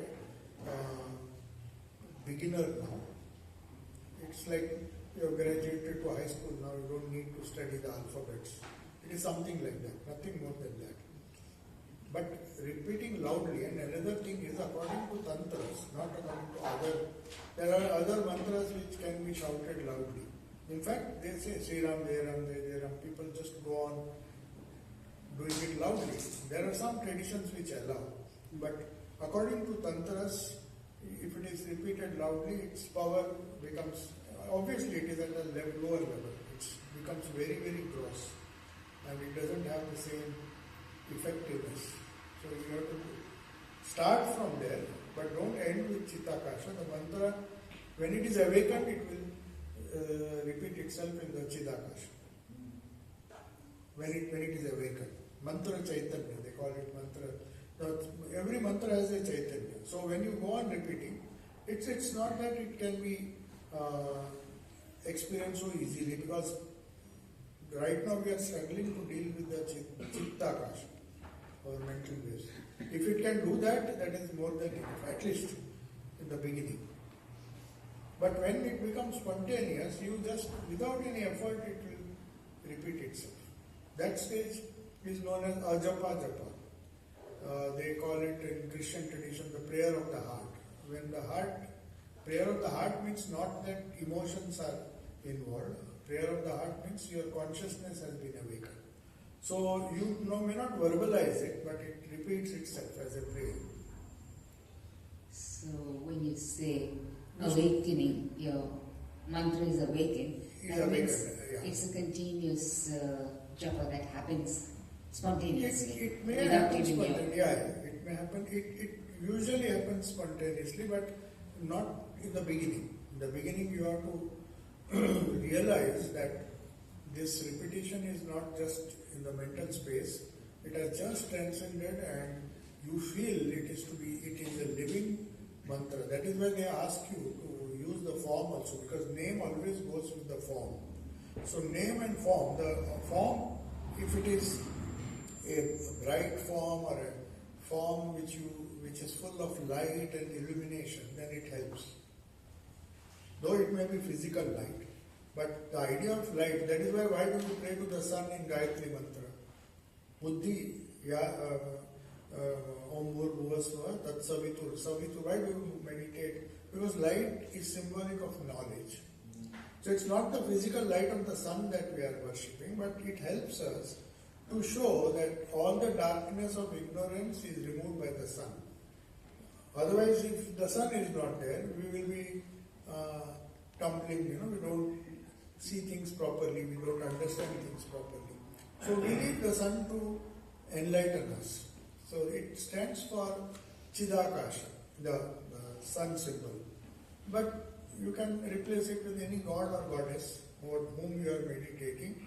But the idea is he should be imagined as Chaitanya Swarup, pure consciousness. Not the physical form may be there because he has a form. Every god has a form. Either the artist's imagination. For example, the Shiva is here. Shiva is conceived by the painter. We do not know, there is no photography of Shiva. But still, you can, so many people have used the form. Some descriptions are there, which are known as Dhyana Mantra. Kali, every Chandi, every chapter of Chandi begins with a Dhyana Mantra. Dhyana Mantra gives you the description of the form as seen by the rishis or sadhakas.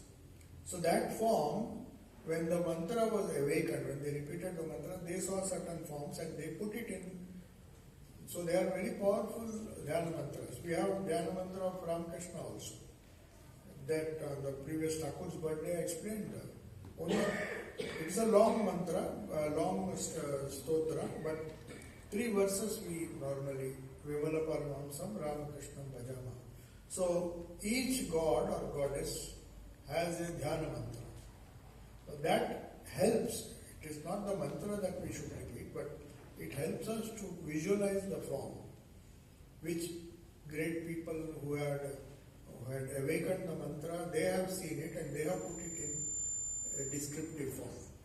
So every Chandi, every Kali, before you do the chapter, there is a Dhyan mantra of the deity of that chapter. Kali ka Dhyana. So it's there in all other scriptures also. Dhyan on Vishnu and Saraswati, there is a Dhyan mantra.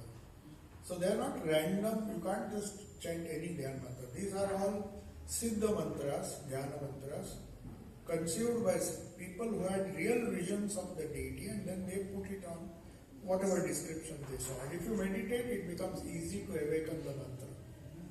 That's right. Thank you, Maharaj.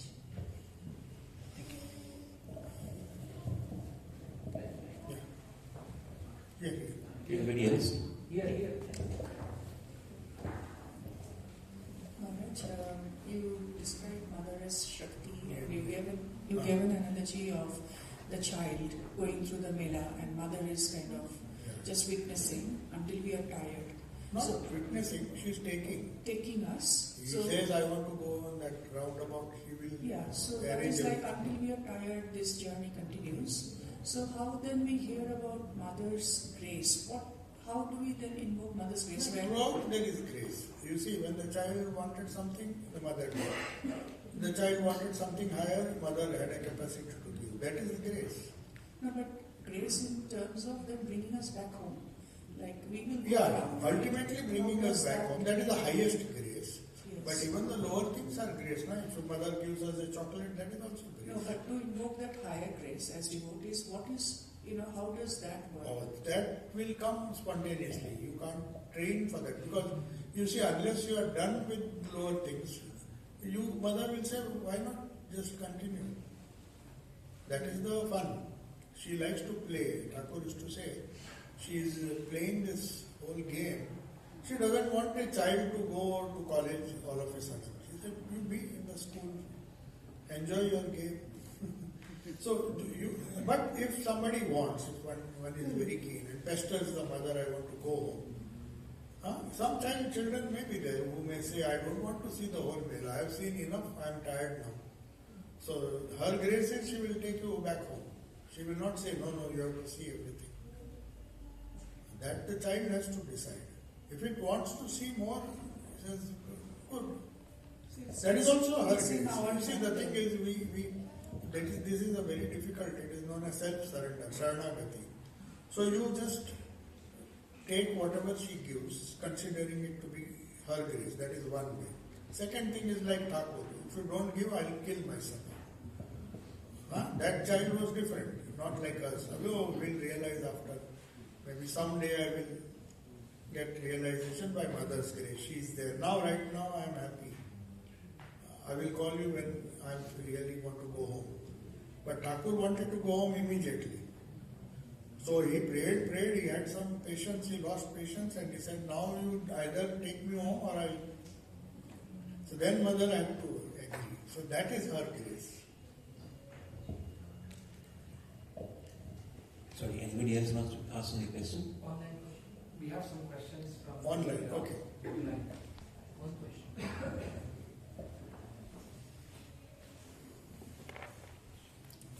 Swami Vivekananda took permission of Holy Mother before leaving for West to preach the mission in the West. Would he have considered her consent to abroad same or more than Thakur's consent? Somebody is asking. Thakur told him to go, not Holy Mother. Why will he tell?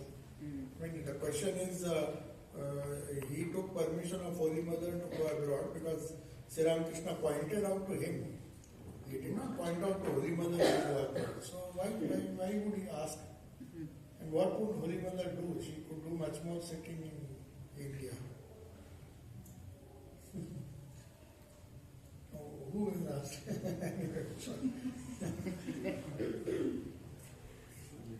Yeah. Huh? Immediately? No, I'm fine. I just need some water. So we'll conclude. Om Shanti Shanti Shanti Hari Om Tat Sat Sri Ramakrishna.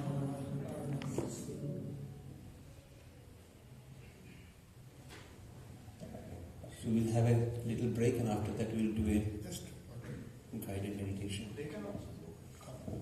So do you want to have a 10 minutes break and then we can do the guided meditation? Go ahead.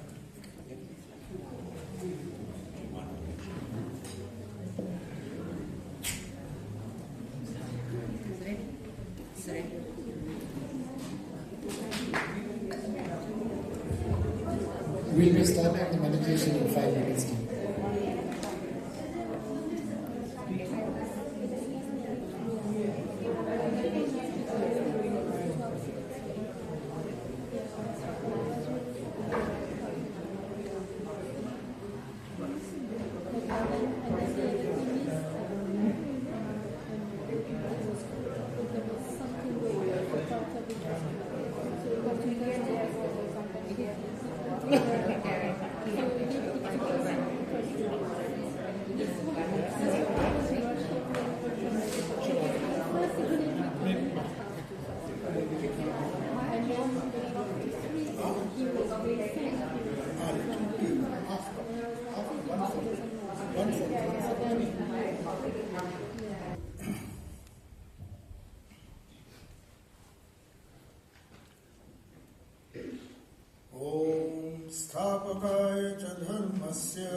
And then there will be a small guided meditation, what it means to be spiritually minded.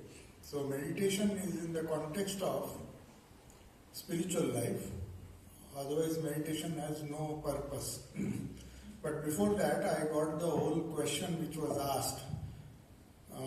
It was partly read by Gaurav, so I'll explain the whole question, what it was. It's a very interesting thing because this Akasha idea has come to me recently. The three Akashas. I was really surprised when I saw it in the Gospel.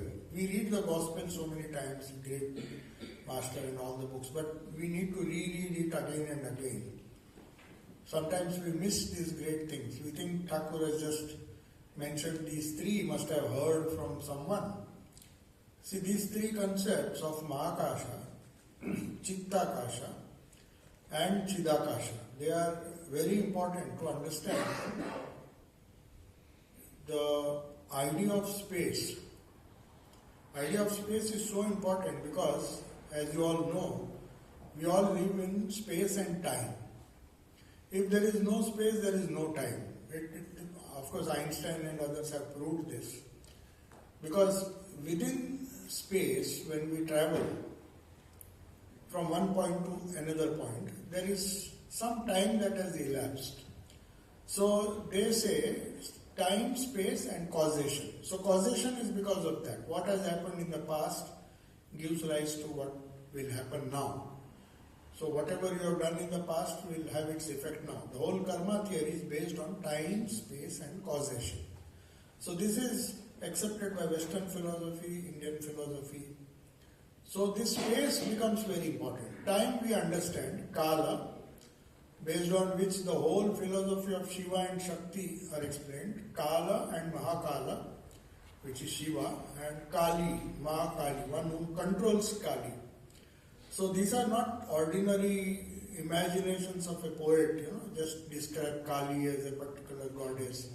Kali means one who controls Kala. Mahakala means one who is beyond time, space and causation. He is Shiva. He is sleeping. On his chest is Mahakali dancing. It appears ridiculous for many people, but the idea is timelessness is the substratum on which time, space and causation plays the whole drama. That is the idea of the whole dance of Shiva, Nataraja, as Nataraja, time, space and causation. So all our symbology and all this has tremendous meaning. And Sri Ramakrishna just casually, jokingly, in fact he was joking about Krishna Kishore's obsession with Akasha, space. We would have simply dismissed it that Sri Ramakrishna was making fun.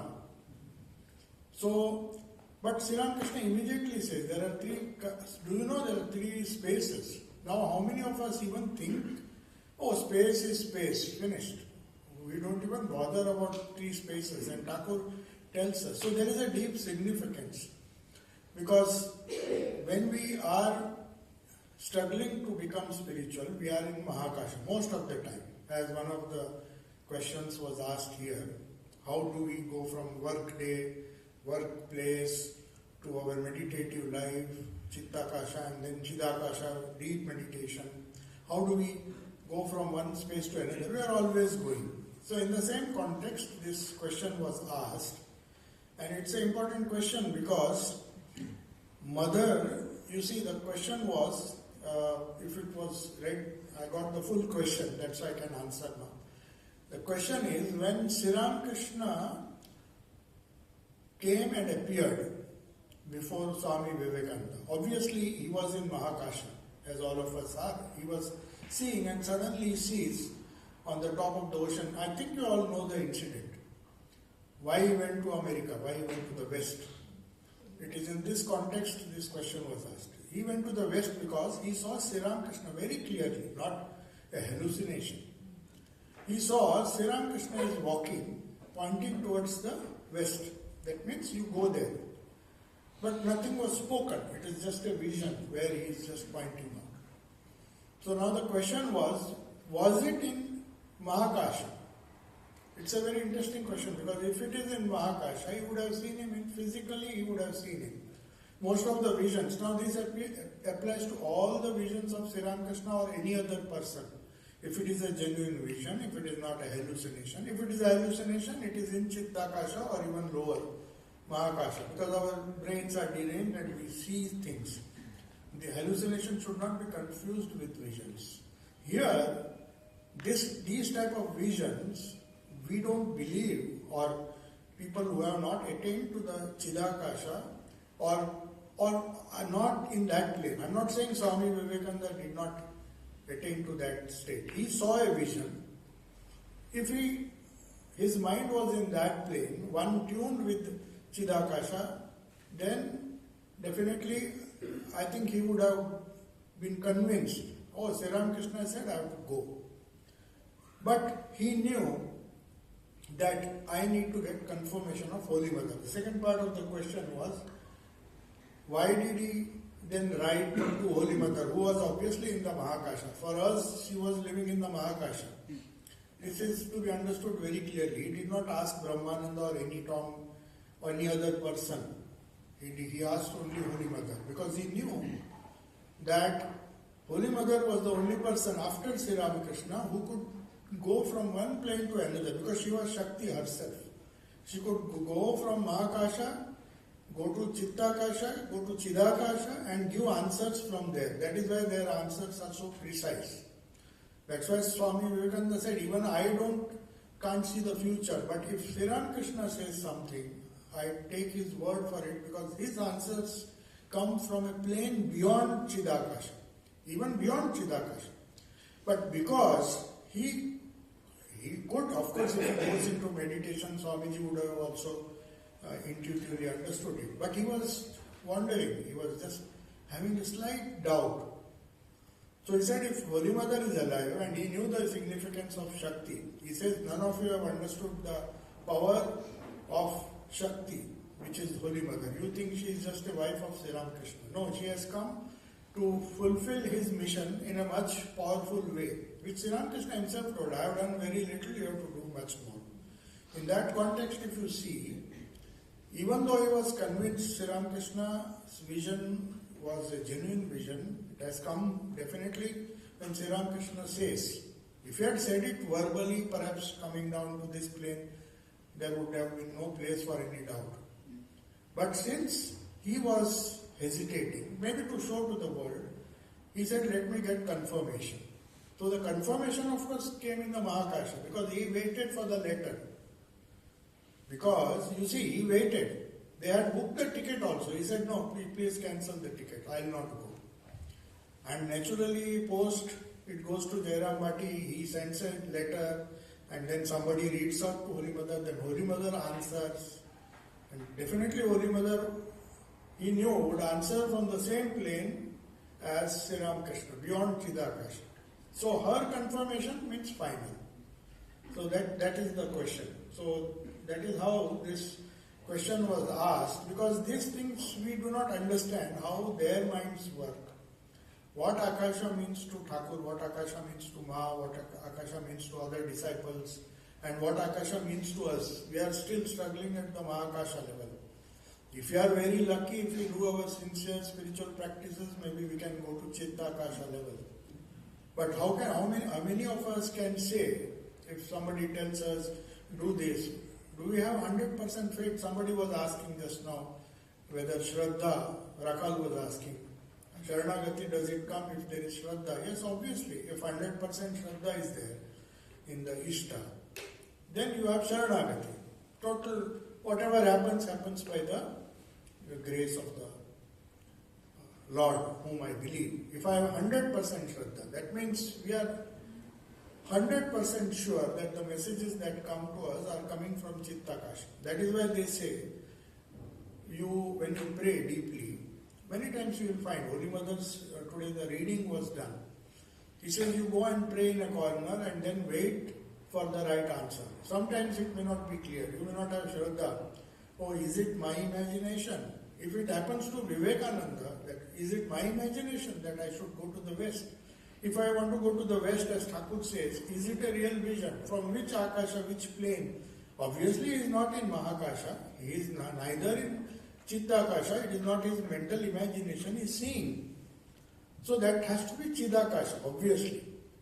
But he knew that if there was one person in this whole world, means after Thakur's passing away, who could infallibly give the right verdict. So, but how can she convey? Either he has to go to that Chidakasha level or Chittakasha, then transcend it and then get a vision of perhaps Holy Mother. That would have been possible. But he chose a simple way. He just wrote a letter. He was prepared to wait. And he waited. And Mother dictated to whoever wrote. She could not write herself. So she wrote a letter and then she said, no, send it to Naren. As soon as he got the letter, he told Alasingha, now prepare for the journey. So you imagine, we need Mahakasha, as the question was asked. So this question answers 2 or 3 questions which were asked by others here. That when they do from, we can be certain, because it has come from a space which is beyond the Chidakasha, or it is a result of the true consciousness with which they had become one. They were known as either Prakriti Leena Purushas, or that is one of the description. They have become one with that Purusha. Though Prakriti is influencing them, it is within Prakriti only. When they see the vision, when Swamiji saw the vision, it was by his own eyes. It was not when he closed his eyes and he dreamt or he imagined. He saw, literal. See, there's a difference between vision and imagination.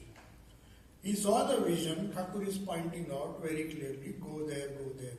And then he has a feeling, whether, of course he would not have, we are discussing it, whether it was from Chitta-kasha, Chidakasha, is it just a figment of imagination? Maybe my strong imagination, he might have thought, maybe the dream or some daydreaming is coming, and if I go to America just by, go to the West, as my disciples have planned, the ticket he had cancelled. In fact, he cancelled the ticket.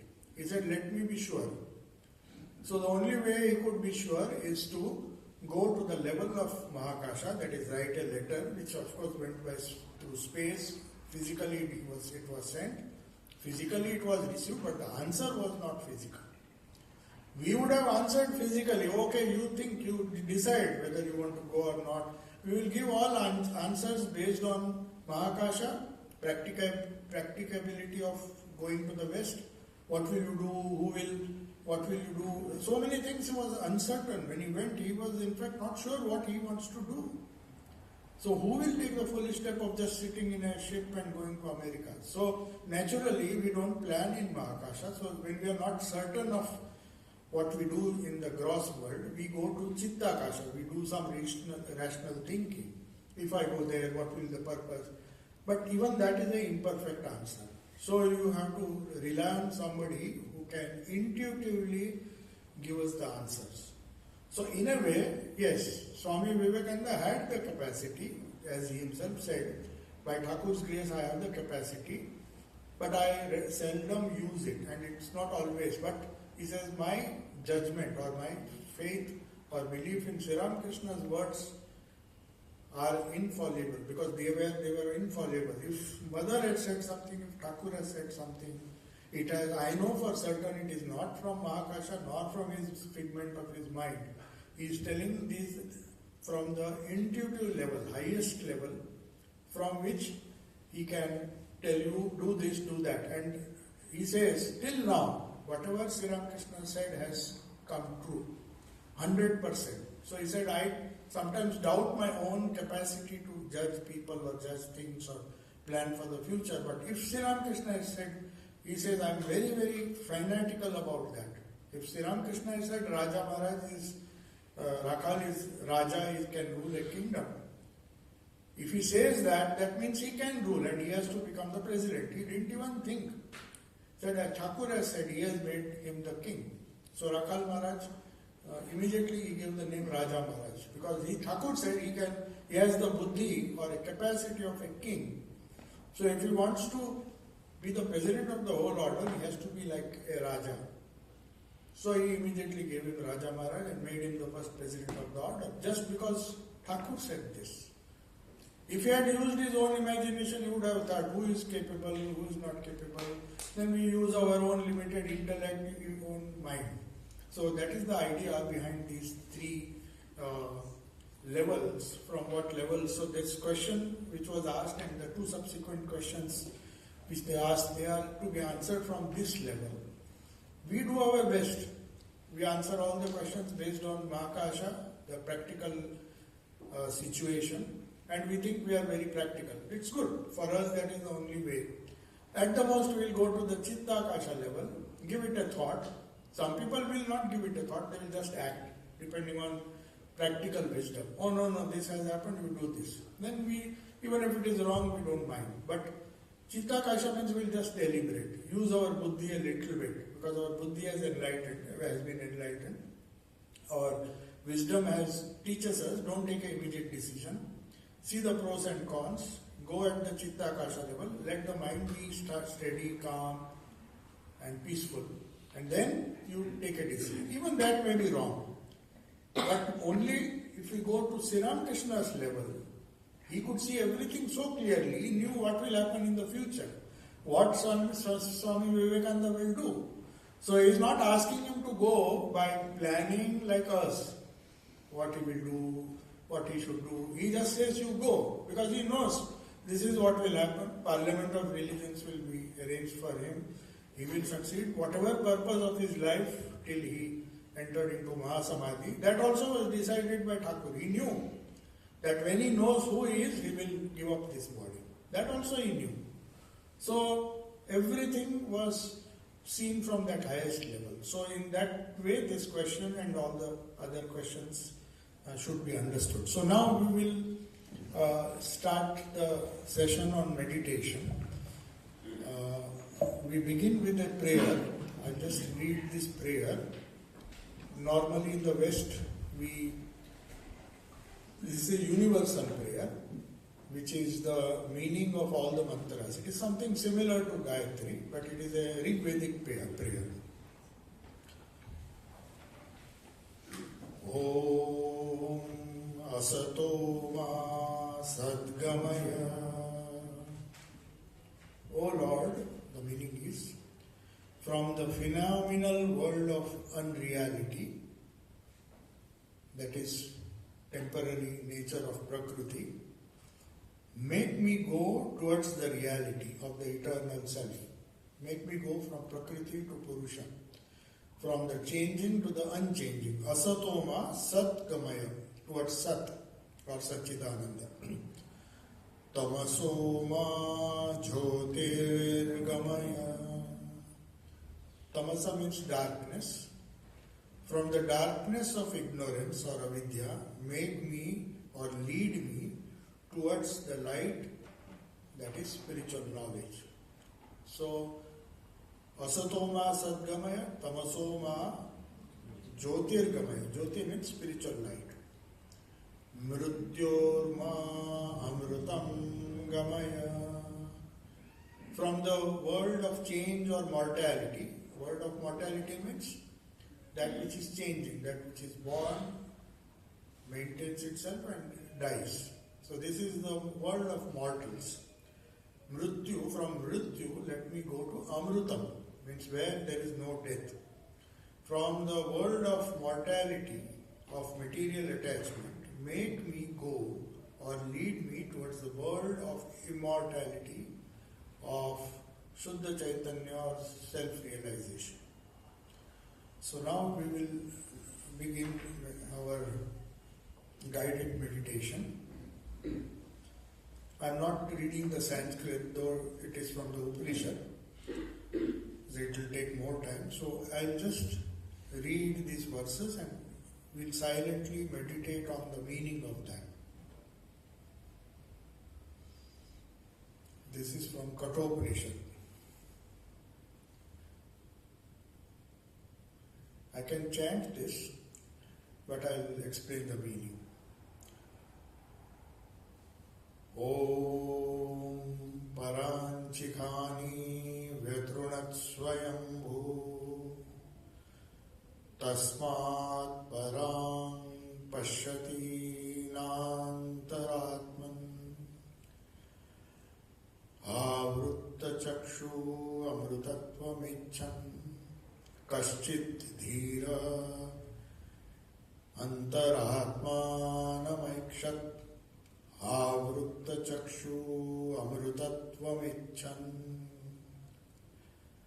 The self-existent one, Swayambhu means the self-existent one, who is pure consciousness within, has so created the living beings that their senses, the gross senses, look outward. Unfortunately, they do not see inward or the spiritual self within. But rare is the wise person who, Amrutatvam Ichcham, who desirous of immortality, looks inward, realizes the spiritual self and becomes free forever. So the Upanishad says that the way to immortality, if we want it, if we want to reach immortality, mrityorma amrutam gamaya, if we want to reach that goal, then the only approach is to turn our direction inwards, which is the goal of meditation. To be ridden by the body-mind idea, that is, the outward tendency, literally kills us. That is the word Upanishad uses here. Paranchikhani vyatrunat swayambhu. It is very strange, but the self-existent Lord, Swayambhu, inside, He has literally killed us by making us go outward. That's why He says, to be devoted to the Spirit, to be animated and motivated by the Spirit consciousness is real life, spiritual life. So, St. Paul, I'm reminded, I will just meditate on this wonderful idea of St. Paul. He is, of course, echoing Jesus' message that to be realize oneself as the Spirit is the only goal of life, not be ridden with the body-mind idea. So to be, they use the word carnal. Carnally means that which focuses your mind, on the body and the mind. To be carnally minded is death. To be spiritually minded is life and peace. This is from the Romans 8:6. St. Paul was an apostle of Jesus Christ. So that's the reason why all these great saints, when they start living the life of spirit, of course they are the highest, they live the highest ideal. We cannot come anywhere close to them. But they would not compromise. So to be carnally minded is as good as death for them. Whereas for us, death means just losing our body. If that was the idea of death, then Jesus would not have allowed himself to be crucified, because he was just laughing and forgiving others when he was crucified. Because to be carnally minded, he knew was as good as death. So what's the purpose of holding on to this transient body and mind? So since he had touched the Spirit, he was living in Spirit, and he expected all his followers to live in Spirit, he said to be spiritually minded is life and peace.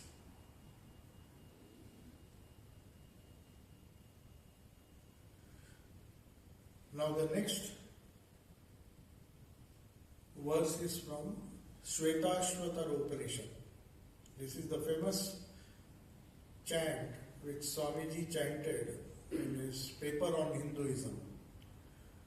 Shrunvantu vishve amrutasya putraha aye dhamani divyani tastuhu vedahametam purusham mahantam aditya varnam tamasa parastat.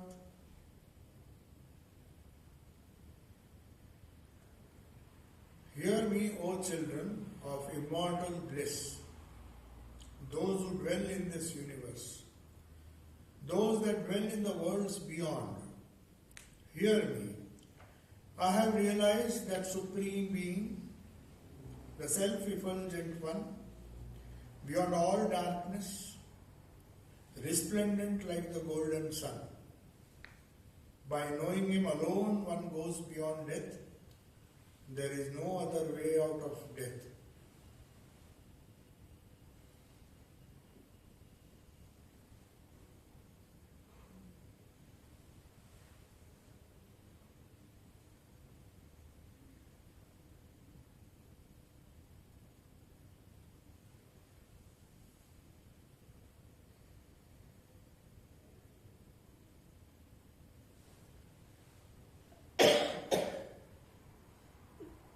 So that is why we shall meditate on our own Ishta, trying to imagine that he is in our heart, full of light. This idea of truth as light is there in every scripture. So we'll try to meditate on our own Ishtas, whichever Ishta we believe in, as the central core of our being in the heart, with resplendent form. It's not just a form which we see in photographs or images. He is of the nature of light. So let us try to meditate for a minute or so.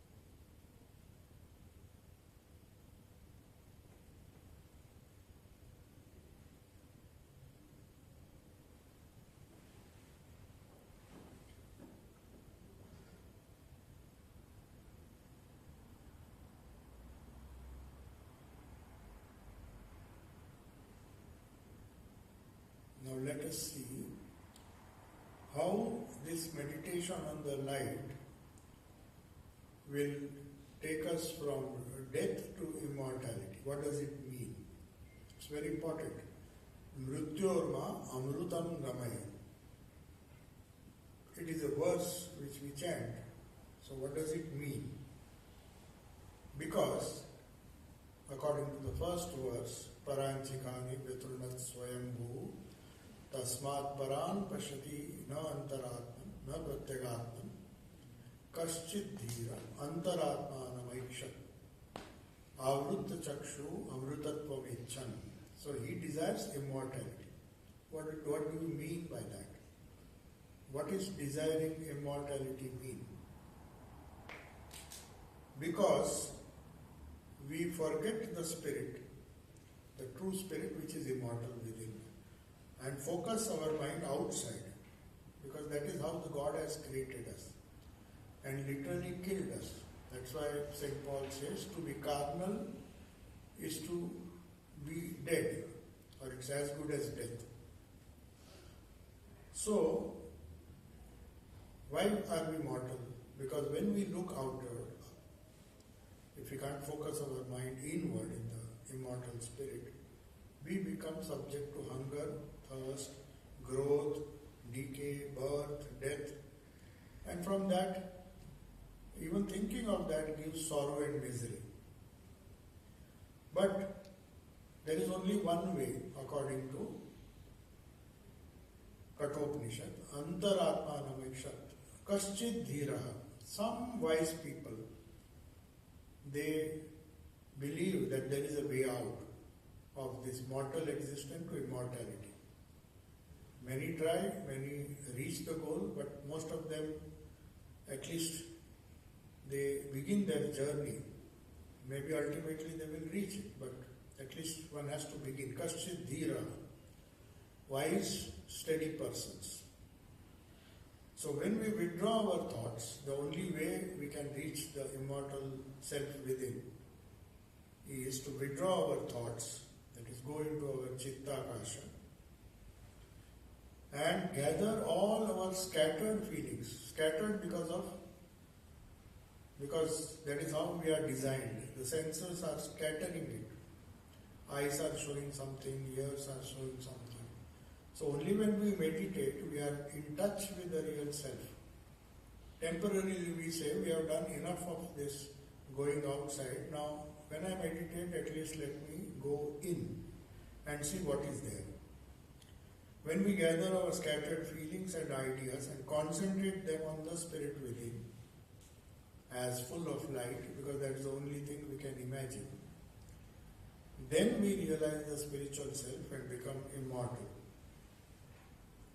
For a steady person who may be still living in his body and using his senses, if he realizes he is always one with the Divine Spirit, that is what Brother Lawrence means when he says practice the presence of God. You do your work, everything has to be done. Senses are obviously designed to work, focus our attention outward. But that doesn't mean our awareness should always be outward. So we feel the presence within simultaneously. Whether you are cooking, because Brother Lawrence said, every time I did any job, it was a prayer, it was a meditation, because I was feeling the presence of Christ. Whether I was cooking, cleaning dishes, all outward work, but the mind was feeling the presence or focusing on the presence of God within. That's what he says. Even though we may wear a body, see, this is important. We are wearing a body. We are not the body. We are wearing a body, even though apparently, we have to accept that. We undergo birth, growth, decay, death, but still, there is something in us, and we have to have firm faith, which is deathless, because we have realized the Supreme Spirit, the ideal existence, the immortal Atma. Mrityorma amrutam gamaya. Let me always carry on that journey, the internal journey, no matter what is the destination in our external journey. The eternal one who is not only within, but according to the next meditation, he is around us, above us, below us. So far, Brother Lawrence, if you read that wonderful book, Practice of the Presence of God, he said there was no place, whether I am in the monastery, whether I am in the chapel, whether I am in cooking something, or whether I am just cleaning some dishes. I used to feel that deep within my heart, God was always present. So he says in his letters to some of his disciples, he says, that's the only spiritual practice I did. I always tried to practice the presence of God, not that feel. See, he would have said, I always felt the presence of God, then it would be hypocrisy. He would not feel every time. But he would practice the presence. I mean, that means make conscious efforts. That is what meditation achieves. That is what guided meditation is all about. We, through our words, through our thoughts, through our actions, we just try to focus on that divine presence within,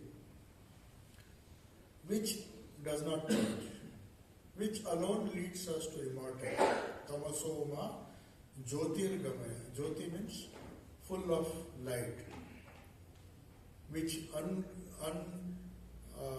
removes all the darkness that is around.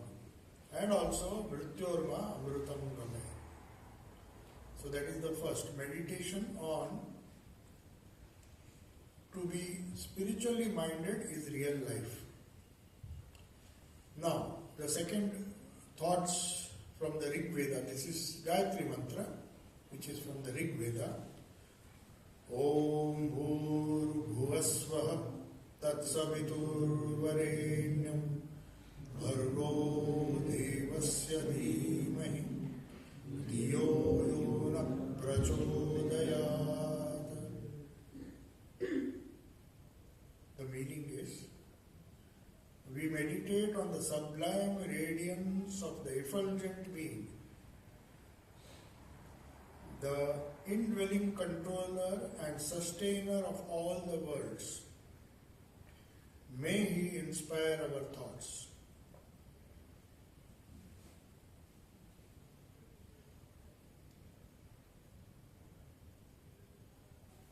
Let us meditate on God, the supreme consciousness within, who is the light of all the lights outside. He exists always with us as our innermost self. We visualize him in the depth of our heart as a being shining with constant effulgence.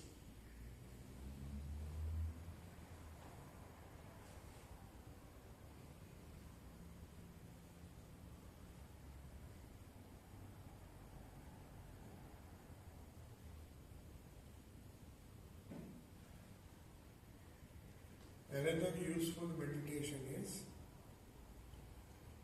the light within, which is His light, endows the mind with intelligence and the eyes with sight. His light enlivens the body and enables the mouth to speak, the ears to hear, the hands to work, the legs to move. His light shines through each and every function of the mind and senses.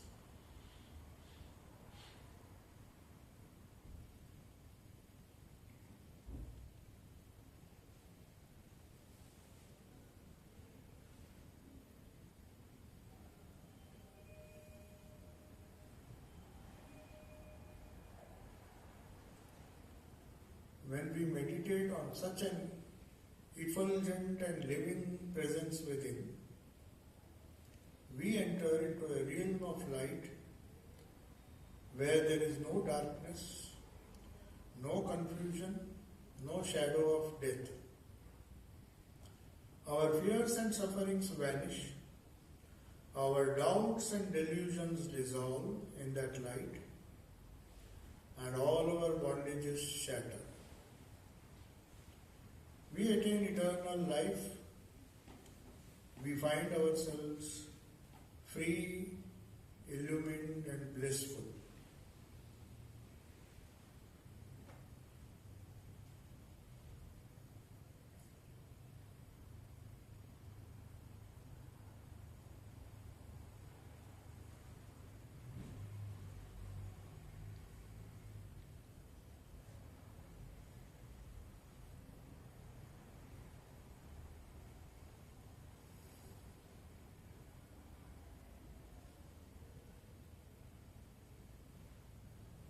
Now we have meditated on that inner being as full of light. But where do we meditate on Him? Where do we find Him? As I said, we meditate in the heart. So Kathopanishad says, what is His nature? He is light of lights, no doubt, but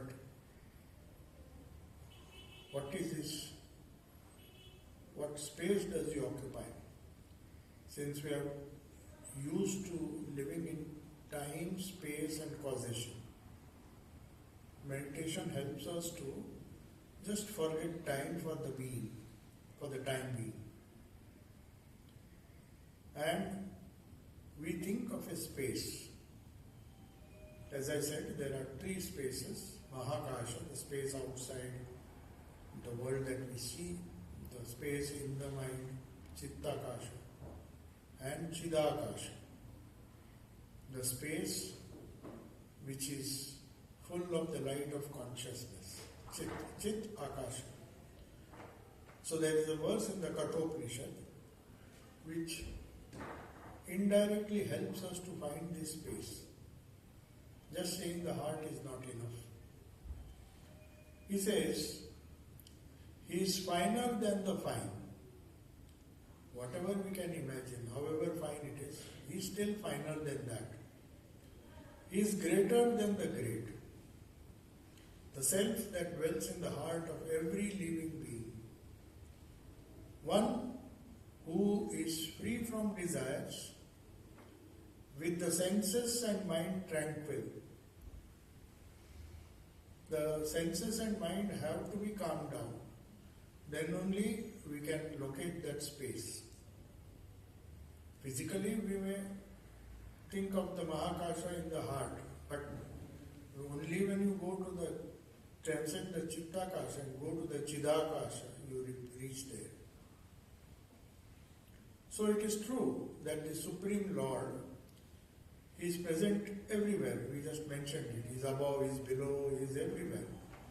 The all-pervading God, as In Islam they say Allah, who is everywhere, hears everything, He listens to everything. There is no place where He is not. In spite of that, the Upanishad says, it is true that the Supreme Lord is present everywhere. He is beyond form, beyond time, beyond space. That makes Him transcendental. But where do you realize Him? Is there a location? Yes. He is also manifest within our heart as our innermost self. Right there, in the depth of the heart, His light is constantly shining. It is in the depth of the heart alone that one can know Him directly and most intimately.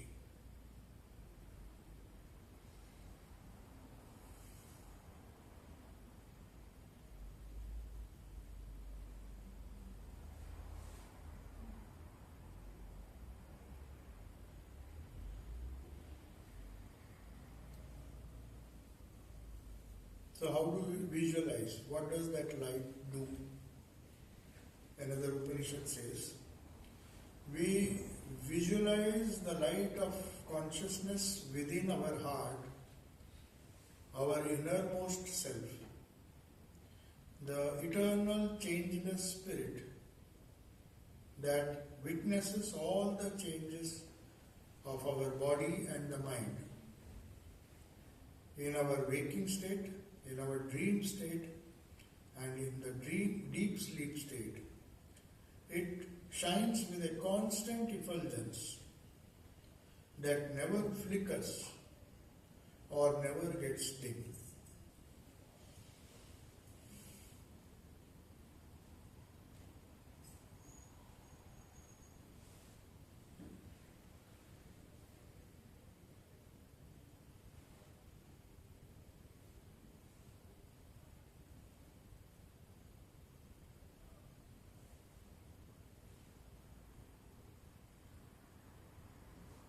We come to the beautiful verse from the Bhagavata. He says, O Lord, who is the supreme yogi, Thou art the perfect and primal being. The universe both manifest and unmanifest. The wise meditator knows as thyself. Thou art the sole master of the body, my life, my mind, and the senses of all other beings as well. Thou art time, Kala. Thou art the all-pervading being, Sarva-Vyapi Brahma. The possessor of all glories, Bhagavan. Bhagavan means glories. Bhagavan means one who possesses all the glories. The Lord omnipotent, that is all powerful, and changeless. So these are the different meditations. Though they are qualities, it gives a sense of eternity to the form on which we normally meditate. These qualities are superimposed by our mind because we do not know the true nature which He Himself has to reveal. And that happens when we transcend the Chidakasha. When He shines in His own glory, we know who really He is. Right now, we just meditate. And all the Upanishads and the verses which we meditate upon are guidelines. They are not experiences. They may be experiences for some of the rishis, but they help us to get the true experience. Now last we'll come to Ananda. Sat is eternal existence. We began with that. Then Chit was what we discussed, the pure consciousness, the light, which is very often described as light. Now we have to meditate on the third aspect, which is known as Ananda, bliss. So there is a beautiful Upanishad. In fact, Taittiriya Upanishad is all about the manifestation of the God within as absolute bliss. Not little joys that we feel, joys and sorrows. It is absolute bliss. So this Upanishad goes to the extent of saying, from bliss all these beings arise. By bliss they live. Into bliss they go and re-enter. This is what the Rishi sees.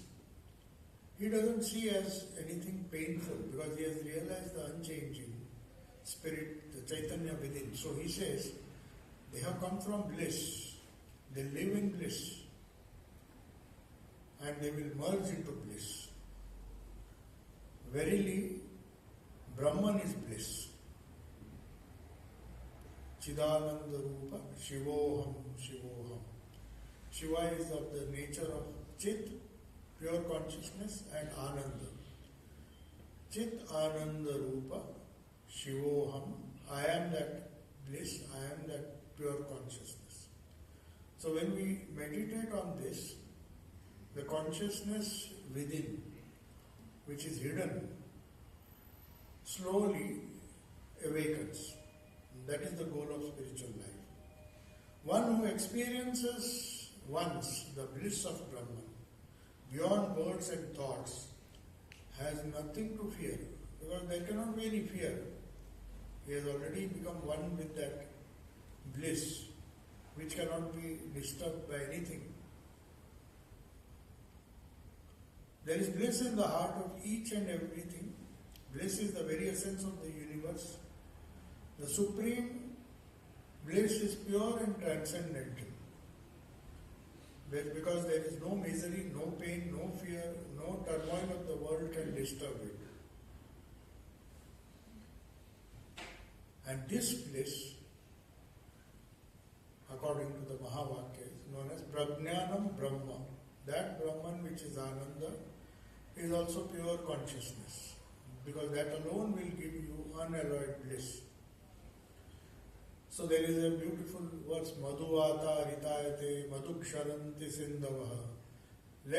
These are meditations. These are realizations of the Rishi who uttered these. But the Vedic Rishis, when they saw the wind around them, the beautiful river, flowing river, the waters, the sky, everything appeared to be full of bliss. So Madhuvata Ritayate. He says, think, means it's a kind of meditation when we repeat that verse. The bliss that we see all around is identical with the pure consciousness and awareness within. When you touch that awareness, you see that same awareness outside of you. And what happens? You have to think, at least imagine, till we really realize it, that bliss pervades the atmosphere around us. So why imagine the world is full of misery? The Rishi says, just imagine, at least during meditation, that bliss pervades the whole atmosphere around us. That the air we breathe is pure, sweet and full of bliss. So this, in a way, we are imagining that with every breath we are breathing bliss, breathing purity, everything is so sweet. This may be imagination in the beginning, but meditation is nothing but imagination. When we meditate on these ideas persistently, they become real to us. Slowly, but it's a long drawn task. Think that our whole being, body, mind, organs and the senses are permeated by that bliss which is within. Though right now we may feel to the contrary, we may feel body is a problem, mind is a problem, bigger problem. The senses are disturbing us. Turbulence is created in our mind, in our body, in our senses. But still, to negate that, when we sit for meditation, these verses from the Upanishad say that imagine that your body, mind, the organs and the senses are permeated by that bliss, at least during meditation. Our mind is posed and calm, though it is not, but we have to persistently tell. We experience an ineffable peace and joy arising from us. The Vedanta Upanishad says, you have no idea what that bliss is all about. He says, on a minute fraction of that bliss, all the beings live and survive. That means, he says, even if a minute fraction of that real bliss is there, then you can survive. At no stage in our life this bliss vanishes. Otherwise we would not have lived. We would have preferred to die. So even a minute fraction of that, with the help of that you can live. So imagine when you have that full bliss, what will be our condition? Who can exhale or inhale if this bliss did not dwell in the depths of the heart? You see, we talk of pranayama. In fact, pranayama is not a breathing exercise to make you healthy. No doubt it will make one healthy if you rhythmically breathe. But the Upanishad says, combine it with the idea that with every breath, because the only thing that we will do till the end of our life is to breathe. So you see what powerful imagery is there. At least for a few moments every day, you just breathe in, breathe bliss. So bliss is within, bliss is outside. So you spread that bliss within and without. That's the idea. That's the least we can do. So it says, who can exhale or inhale? We can't even do that if the bliss did not dwell in the depth of the heart. That is why they say, bliss indeed is Brahman. That is Taittiriya Upanishad. And to conclude, I will just explain to you what this Taittiriya Upanishad, there is a chapter in that, which is known as the chapter on Ananda, on bliss. So, it takes you gradually, it starts with the concept that imagine you are a young man or a woman in the prime of your youth with all the whole body full of energy, body, very healthy body, very prosperous life, everything is fine, the best possible things in the world. And for such a person, say there is a unit of Ananda, that is the first unit, 1 unit. Then it gradually takes you 100 times, several times of that Ananda is what you feel Gandharva. There are different, Gandharva is an imaginary state where you have all the joys minus the sorrows associated with the body and mind. So Gandharvas are full of joy. It says 100 times then that human being who is having everything that is worth possessing in this world, a healthy body, the amount of bliss he has, happiness he has, the absence of sorrow that he has because of absolute possession of all the good things of the world. 100 times of that is the bliss that Gandharvas experience, because they have the same bliss without minus all the sorrows that we have to endure when we take up a body. Thakur used to very nicely say that, Sri Ramakrishna, that pain, disease and all these things is the tax that we have to pay when God gives us a body. You can't live in a house without paying tax. So Gandharvas don't have to pay that tax, the tax free. So that Gandharva is 100 times. Then they go to higher and higher beings, and then several multiples of that, 100 times, they finally come to the conclusion, the Upanishad says, is the bliss of Brahman. So all the techniques, all the guided meditation and all the verses that we meditate upon, they focus on the highest bliss. Obviously now we don't have an idea of what that bliss is like. Because we have, even in the previous lives, we have had the bliss of Gandharvas and all the higher beings. But still, unless they say the bliss of Brahman is realized or experienced, one is not free from misery. Even in the heavens, there is misery. Heavens will come to an end. The very fact that the time in heaven, that is what Nachiketa told his father, that you are spending so much of time, effort, energy doing this yajna just to go to heaven.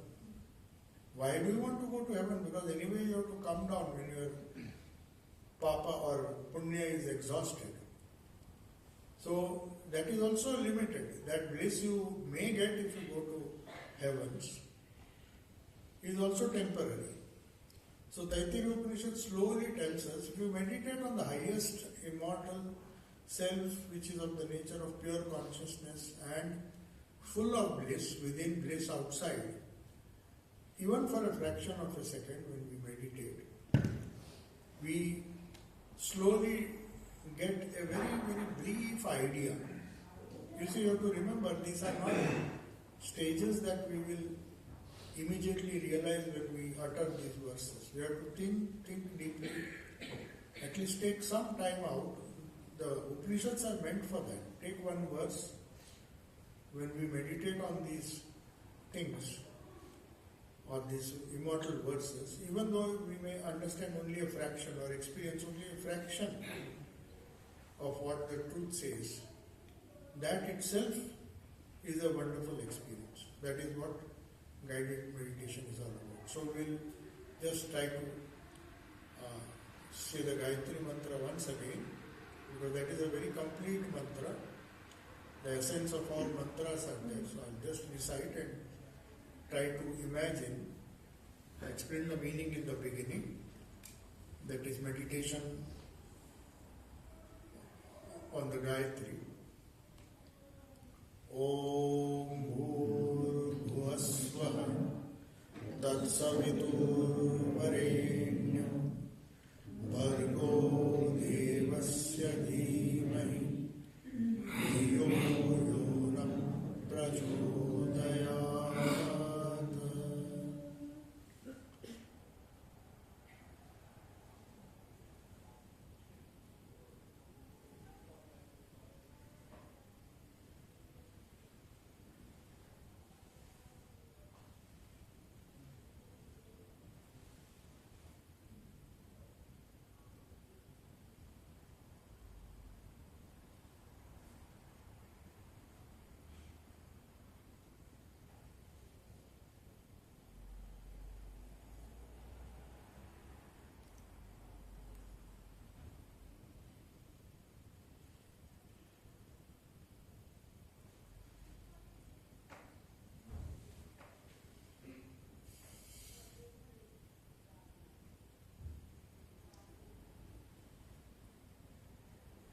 Om Shanti, Shanti, Shanti.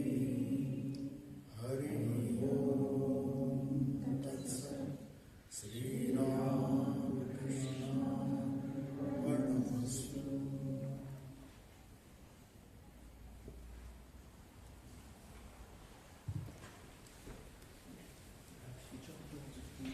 Aarti.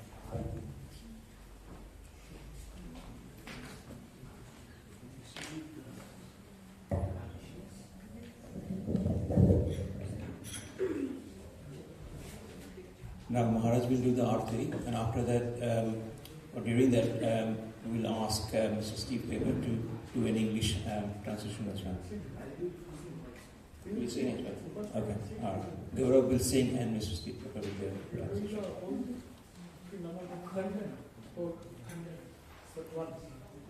Only one. Khandan about.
Breaker of this world's chains, we adore thee, whom all men love.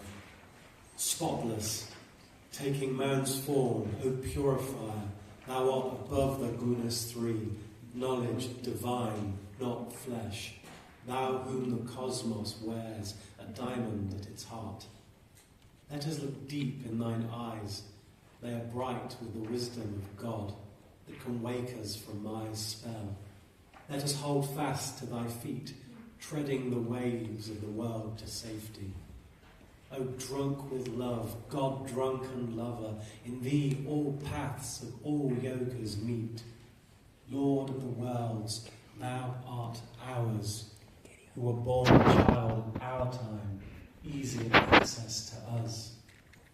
O merciful, if we take any hold upon God in our prayer, it is by thy grace alone, since all thine austerities were practiced for our sake. How great was thy sacrifice, freely choosing thy birth in this prison, our iron age, to unchain us and set us free. Perfect, whom lust could not taint, nor passion nor gold draw near, O Master of all who renounce, fill our hearts full of love for thee. Thou hast finished with fear and with doubt, standing firm in the vision of God, refuge to all who have cast fame, fortune and friends away. Without question, thou shelterest us, and the world's great sea in its wrath seems shrunk to the puddle that fills the hoofprint in the clay. Speech cannot hold thee, nor mind, yet without thee we think not, nor speak. Love, who art partial to none, we are equal before thy sight. Taker away of our pain, we salute thee, though we are blind. Come to the heart's black cave and illumine, thou light of the light.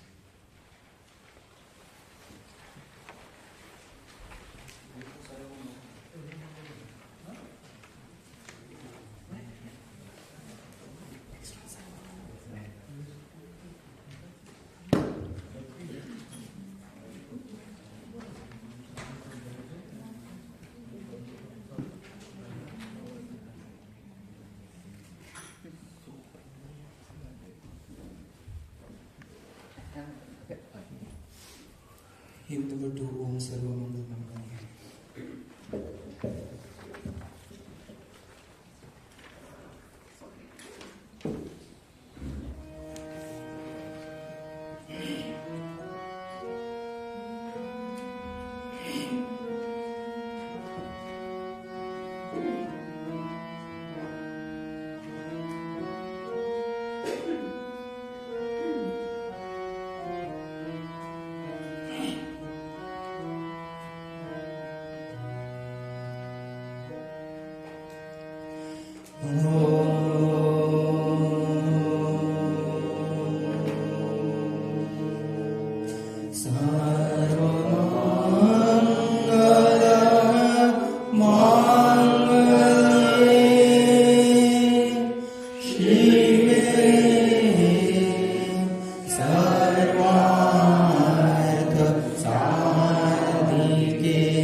जय श्री गुरु महाराज जी की जय, जय महामाई की जय, जय स्वामी जी महाराज जी की जय।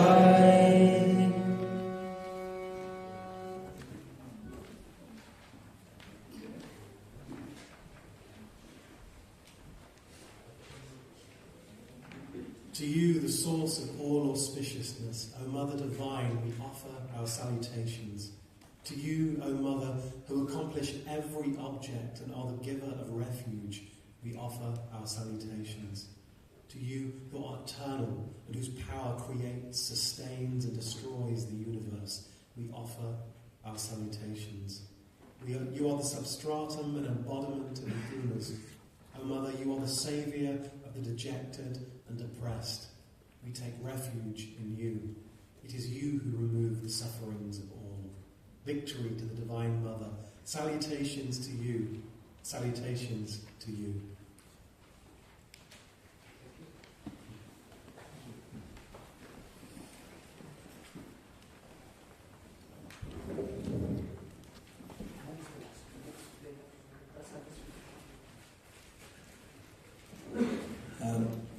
Once again, I offer our greatest gratitude to Maharaj Sarvasthananda for spending his valuable time with us this afternoon. And before we conclude the program, we are going to announce that there will be refreshments, which please collect from the back of this hall. We are also going to thank all the guests and devotees who have also joined us and have spent the whole afternoon with us. And we are really much enlightened with Maharaj's very thought-provoking and informative talk. I also like to inform you that please keep this on your diary that 10th of May we are going to organize a retreat, whole-day retreat, where Maharaj from Brazil, Swami Sarvasthananda Maharaj is coming. Obviously, Swami Sarvasthananda Maharaj will be here, and also we will really have a Maharaj from Durban. Maharaj Sarvasthananda Maharaj will be here. So please keep that date on your diary, 10th of May. It will be done in Rugby Hall. We will email and WhatsApp all of you with the more details nearer to the time. Yeah, and it will be good if you could have your contact details with us before you leave today. With this, I would to thank the Gita Bhavan Mandir Committee for allowing us to use the hall and be cooperating with us. So we now conclude our event today. Thank you.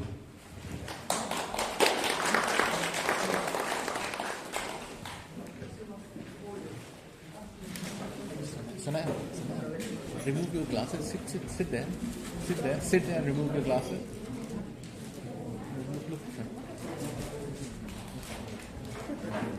Look front. I was just looking at something. Look, sit here. Sit here. Sit here. No, you sit there. I'm asking May I request all of you to please come forward and have a token of gift from Maharaj.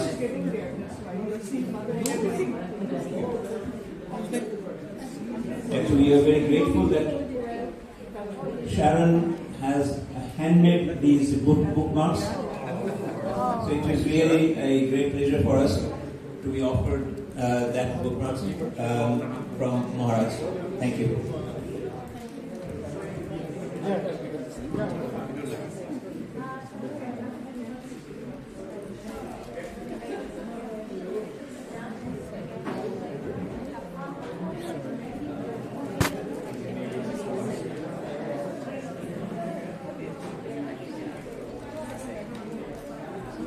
Did you film the whole thing? Yes.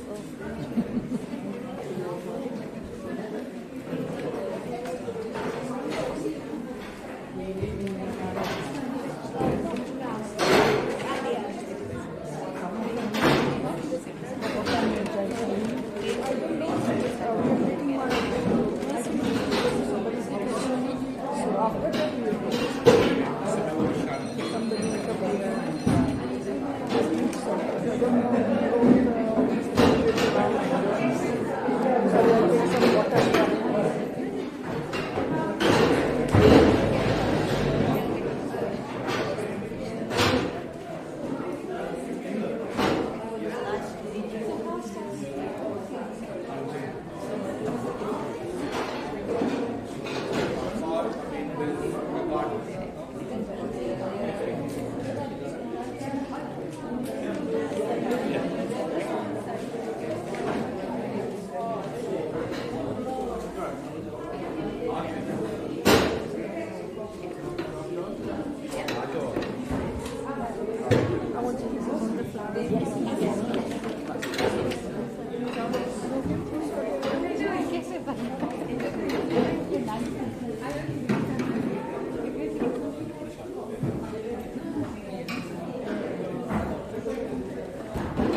Saurabh Joshi. Oh, itu awet lah. Kamu tuh kan suka itu lah.